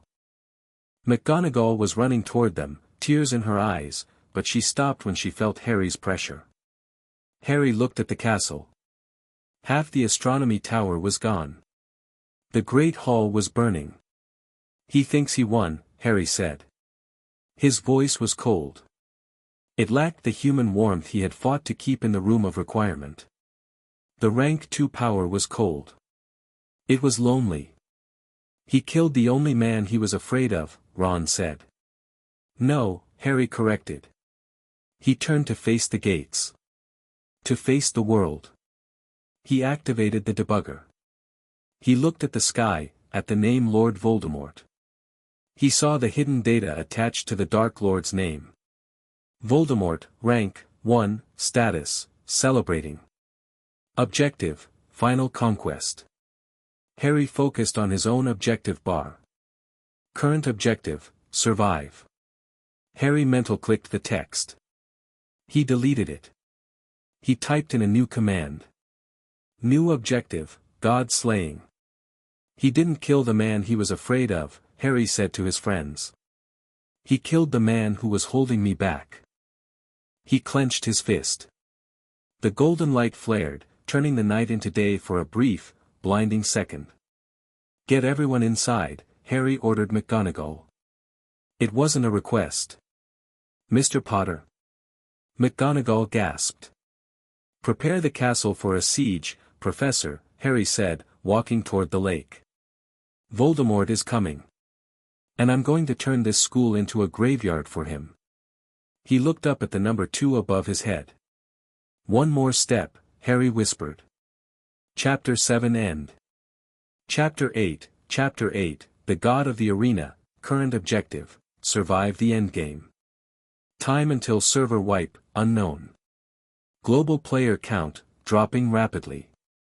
The Great Hall wasn't a dining room anymore. It was a forward operating base. The 4 house tables had been shoved together to form barricades. The enchanted ceiling, usually a mirror of the sky outside, was now a chaotic mess of scrolling red text and glitching weather patterns. One second it was snowing, the next, it was raining fire, then, for a brief, terrifying moment, it showed the wireframe skeleton of the castle itself. Harry Potter stood at the high table. He wasn't sitting in the headmaster's chair. He was standing on top of it. Above his head, the number 2 burned with a white-hot intensity that made it difficult for anyone to look him directly in the eye. The pressure radiating off him was physical, a heavy, static hum that tasted like ozone. Report, Harry commanded. His voice didn't need amplification. The system carried it to every corner of the room. Perimeter wards are failing, Hermione shouted from a cluster of Ravenclaws she was directing. She looked like she hadn't slept in a week, her hair tied back with a strip of dragon hide.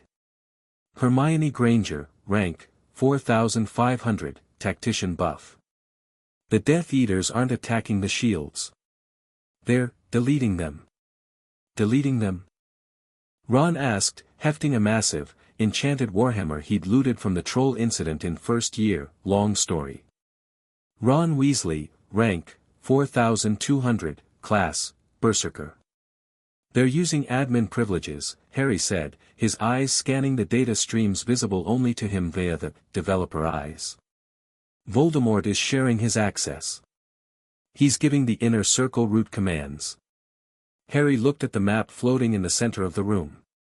The red dots were swarming the grounds. Giants. Acromantulas. Dementors. And leading them, the elites. But Harry wasn't looking at the red dots. He was looking at the sky. Through the glitching ceiling, he could see the global leaderboard. It was descending. Physically descending. The massive golden list of names was sinking through the clouds, hovering over the castle like a tombstone. 1. Lord Voldemort, status, arriving. He's coming to format the drive, Harry murmured. He jumped down from the table. The stone floor cracked under his boots.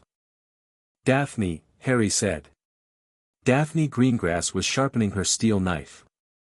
She looked up, her blue eyes calm amidst the panic.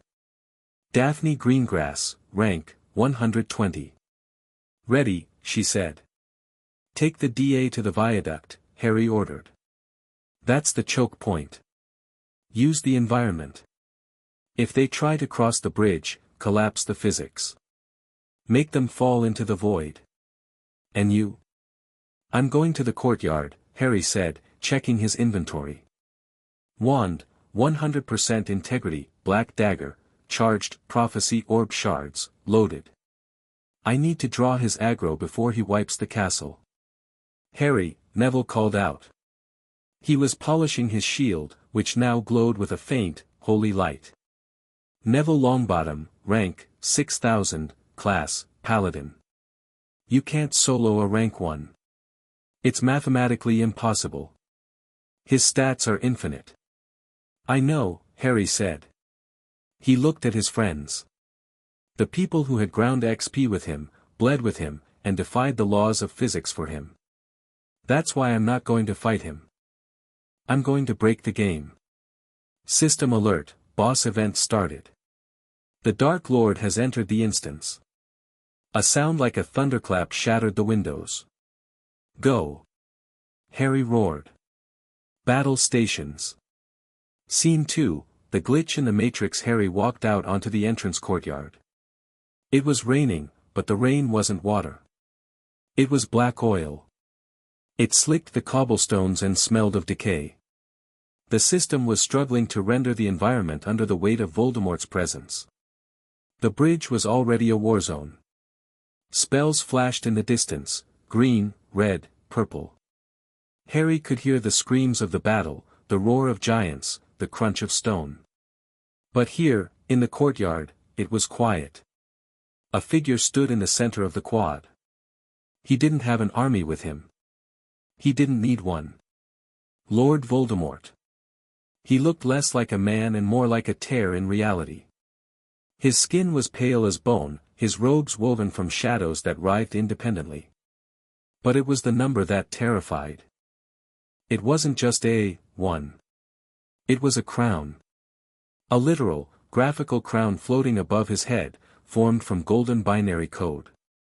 Lord Voldemort, rank, 1, title, the admin, HP, infinity, mana, infinity. Harry stopped 10 paces away. The pressure was immense. It felt like standing at the bottom of the ocean. The air was heavy, crushing. Harry's, rank 2, aura flared automatically, a golden shield pushing back against the crushing weight of the rank 1. Harry Potter, Voldemort said. His voice didn't travel through the air. It appeared as a text box in Harry's vision, overriding his HUD. Admin message, you have climbed high, boy. I had good motivation, Harry said aloud. His voice was amplified by his own authority, cracking the paving stones. You killed my mentor. You tortured my friends. You turned the world into a casino. Voldemort smiled. It was a thin, cruel slash.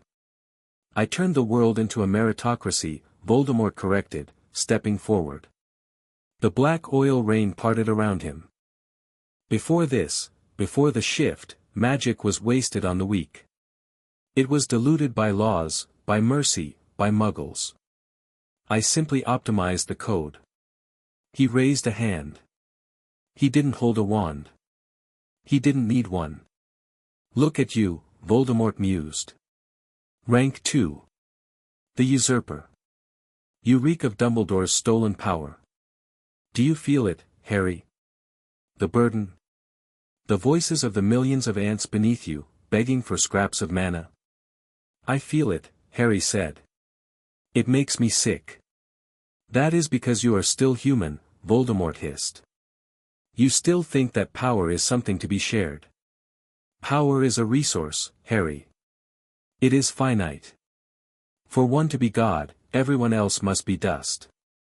Warning, hostile intent detected. Attack imminent.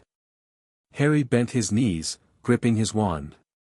I'm not here to debate philosophy, Tom. I'm here to ban you. Voldemort laughed. The sound caused the gargoyles on the roof to crumble into dust. Ban me? I am the server. Voldemort flicked his wrist. Command, delete. A wave of nothingness swept toward Harry. It wasn't a spell, it was an erasure of space. The ground vanished. The air vanished. Harry didn't block. You can't block a deletion command. He used the developer eyes. He saw the wireframe of the attack. Restore. Harry yelled, slamming his hand onto the nothingness. He poured his mana into the void, forcing the system to re-render the reality. Crash. The two commands collided. Gold light met black void. The shockwave blew the roof off the clock tower. Harry skidded back, his boots carving deep trenches in the stone. His mana bar dropped by 20% in a single second. System warning, resource drain critical. Impressive, Voldemort noted, looking at his hand. You have admin privileges. No, you have stolen keys. The Black Dagger. The Prophecy. I have exploits, Harry spat, straightening up. Exploits are temporary, Voldemort said. Patches are eternal. He raised both hands. The sky turned red. Spell, Meteor Swarm. Flaming rocks the size of cars began to fall from the clouds. They weren't summoned, they were spawned. Defend that, Voldemort sneered. Harry looked up. Dozens of meteors. Each one capable of leveling a tower. He couldn't block them all. I don't have to defend, Harry whispered. I just have to redirect. He pointed his wand at the ground. Not at the meteors. At the gravity constant of the courtyard. Debug command, invert gravity, local, dot. Everything loose, rubble, oil, water, shot upward. Harry anchored himself with a sticking charm. The meteors hit the reverse gravity field. They slowed, stopped, and then accelerated back up toward the sky. Voldemort looked up, annoyed. He waved a hand, disintegrating the rocks into dust. Cheap tricks, Voldemort boredly stated. Let us try something more, intimate. He vanished. Teleport detected. Harry spun around. Voldemort was there, inches away. He grabbed Harry by the throat. Contact. Rank 1 authority applied. Harry froze. His body locked up. The same feeling as Umbridge's submit, but a million times stronger. It was paralysis of the soul. You are nothing, Voldemort whispered into his ear. You are a glitch. And glitches are purged. He began to squeeze. Harry's HP bar plummeted. HP, 80%. 60%. 40%, Harry couldn't breathe. He couldn't move his wand. But he could move his mind. The wager, Harry thought. The memory mechanic. He didn't have the dueling platform, but he had contact. Skin to skin. Harry opened his mind. He didn't use occlumency to block Voldemort. He used it to push. He accessed the file marked, love. Not the generic concept. The specific, messy, painful love. His mother's scream. Sirius's laugh. Daphne's kiss. Ron's loyalty. He shoved it all into Voldemort's mind. Data transfer initiated. File type, incompatible. Voldemort shrieked. He dropped Harry, stumbling back, clutching his head. What is this filth? Voldemort roared. Steam was rising from his skin where Harry had touched him. Emotions? Weakness? It's not weakness, Harry gasped, massaging his bruised throat. It's data you can't process. You deleted your humanity to gain rank, Tom. That means you have zero resistance to human damage. Harry scrambled back, gaining distance. Voldemort straightened up. His eyes were bleeding red smoke. He looked furious. You think pain will stop me? I have conquered death. Voldemort raised his hand to the sky. The dark mark burned brighter. Summoning, the elite. Behind Voldemort, portals opened. Lucius Malfoy. Bellatrix Lestrange. Dolohov. The Carrows. They stepped out, wands raised. Kill him, Voldemort commanded. I want him to watch his hope die before I end him. Harry stood alone. Rank 2 versus Rank 1 and the top 50. Fair fight, Harry muttered. Suddenly, a massive crash echoed from the viaduct. Harry! A figure leaped from the balcony above. It was Ron. He landed with a superhero impact, his hammer smashing a crater in the stone. Sorry we're late.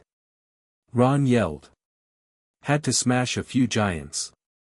Daphne slid down a ramp of ice she conjured, landing gracefully beside Harry. Hermione appeared with a crack of apparition, flanked by Neville and Luna.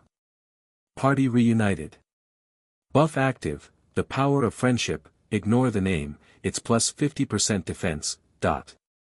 You brought a hammer to a wand fight?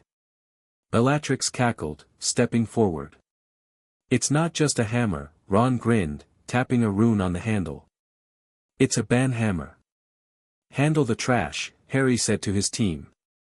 I have a date with the king. Go, Daphne said, stepping in front of him.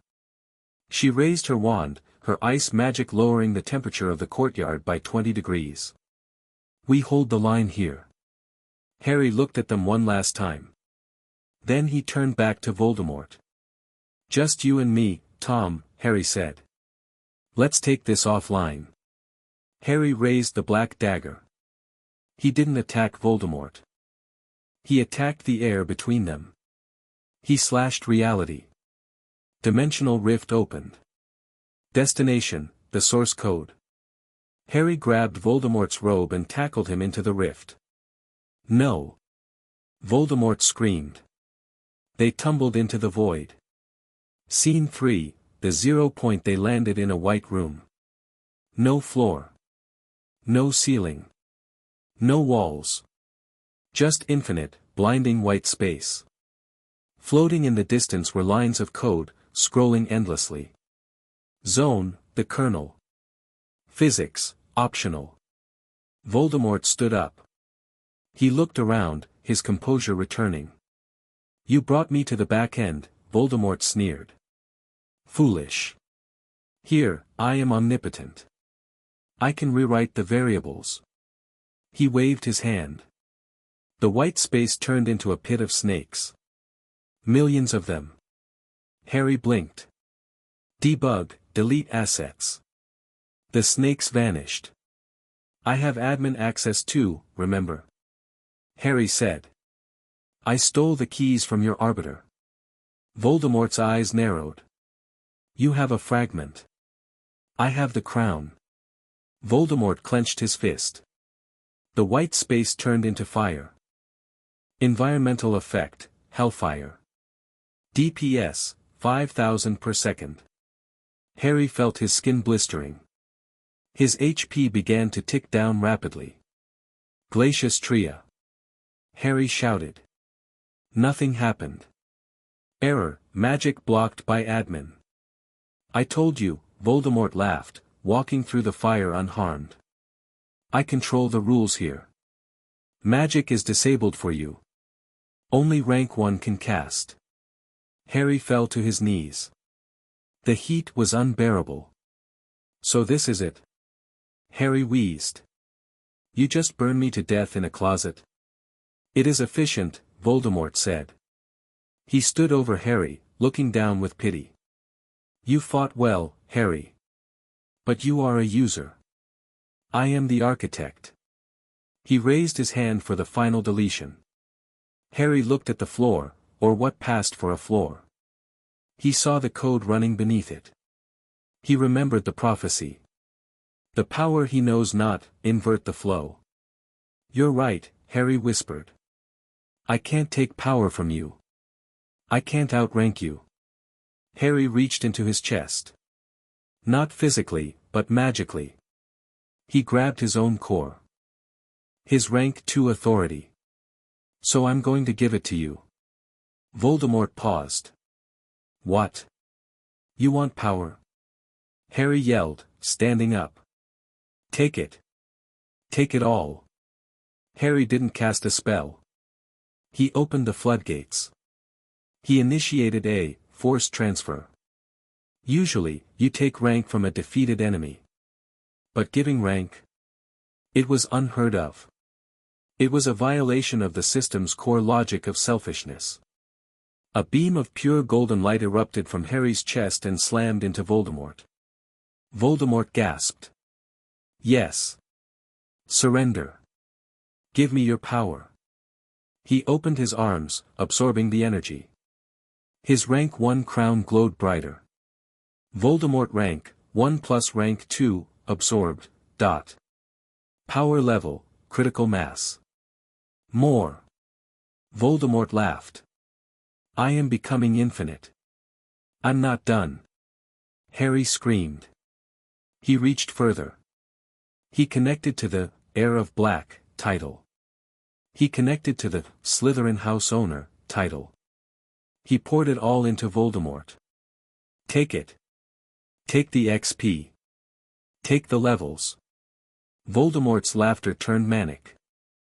He was glowing so bright his form was distorting. System alert, buffer overflow. Target capacity exceeded. Rank, 0.00000001. Wait, Voldemort said, his voice glitching. Too much, it's too much. I'm not stopping. Harry roared. You want to be the system? Be the whole damn thing. Harry accessed the sacrificial magic protocol. The one his mother used. The one that was infinite because it was based on love, not math. He pushed that into Voldemort too. Voldemort started to scream. Stop. It burns. It's not data. It's error, infinite loop detected. Variable type, love, cannot be quantified. System crash imminent. Voldemort's body began to crack. Beams of light shot out of his eyes, his mouth, his fingers. You can't hold it, Harry said, his own rank dropping rapidly. Rank 50. Rank 100. Rank 0. You built a cup, Tom. But I'm pouring the ocean into it. Cancel. Voldemort shrieked, clawing at his chest. Delete. Abort. Command not recognized. The system couldn't hear him. It was deafened by the noise of the overflow. Harry took a step forward. He was powerless now. Rank 0. Just a boy in tattered robes. But Voldemort was paralyzed by too much power. Harry walked up to the Dark Lord. The heat was gone, replaced by the chill of a dying star. Harry reached out and touched the golden crown floating above Voldemort's head. Game over, Harry whispered. He pushed the crown. It didn't fall off. It shattered. Karakikoam. The sound wasn't noise. It was the sound of the server dying. The white room shattered like glass. Scene 4, the fall. Harry was falling. The world was a kaleidoscope of broken images. He saw the Great Hall. He saw the Ministry. He saw his parents. He saw the cupboard under the stairs. The numbers were everywhere. Falling like rain. Rank, 500, rank, 1, rank, error, they were dissolving. The blue boxes, the HUDs, the floating names. They were turning into dust. Harry hit the ground. It was grass. Wet, cold grass. He gasped, air rushing into his lungs. He was back in the courtyard. But it was silent. The fighting had stopped. Harry pushed himself up. His body ached. He checked his vision. No HUD. No mana bar. No map. Just his eyes. His normal, green eyes. He looked around.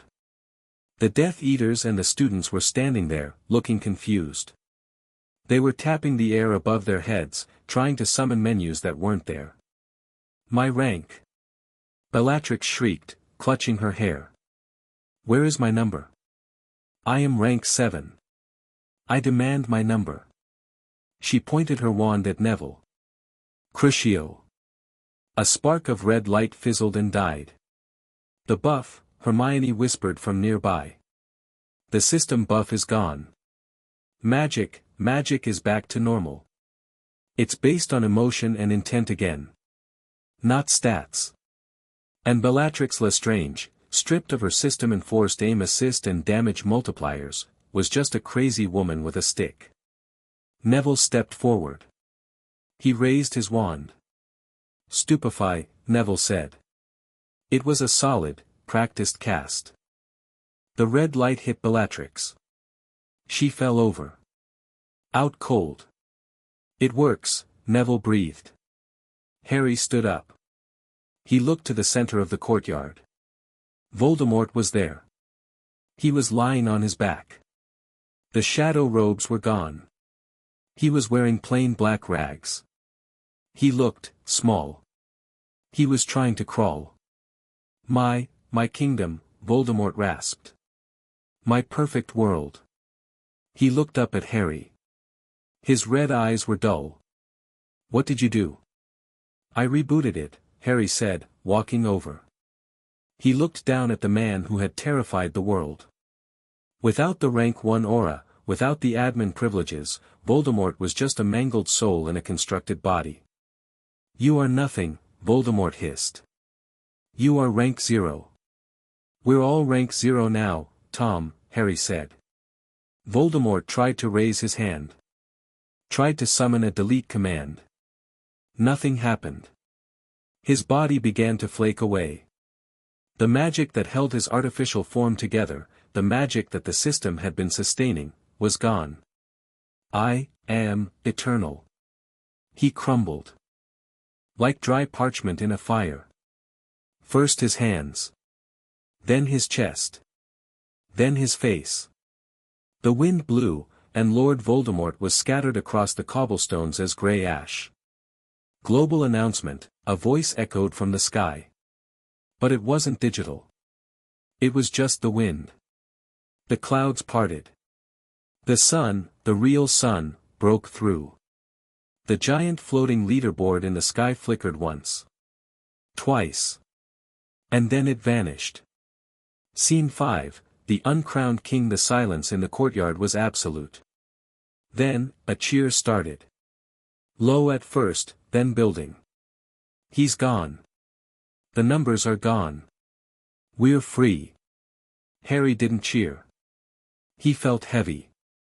He walked over to a stone bench and sat down, burying his face in his hands. He felt a hand on his shoulder. Daphne. She sat next to him. She wasn't looking at the celebrating students. She was looking at him. You okay? She asked. I feel blind, Harry admitted. I got used to seeing everything. The data.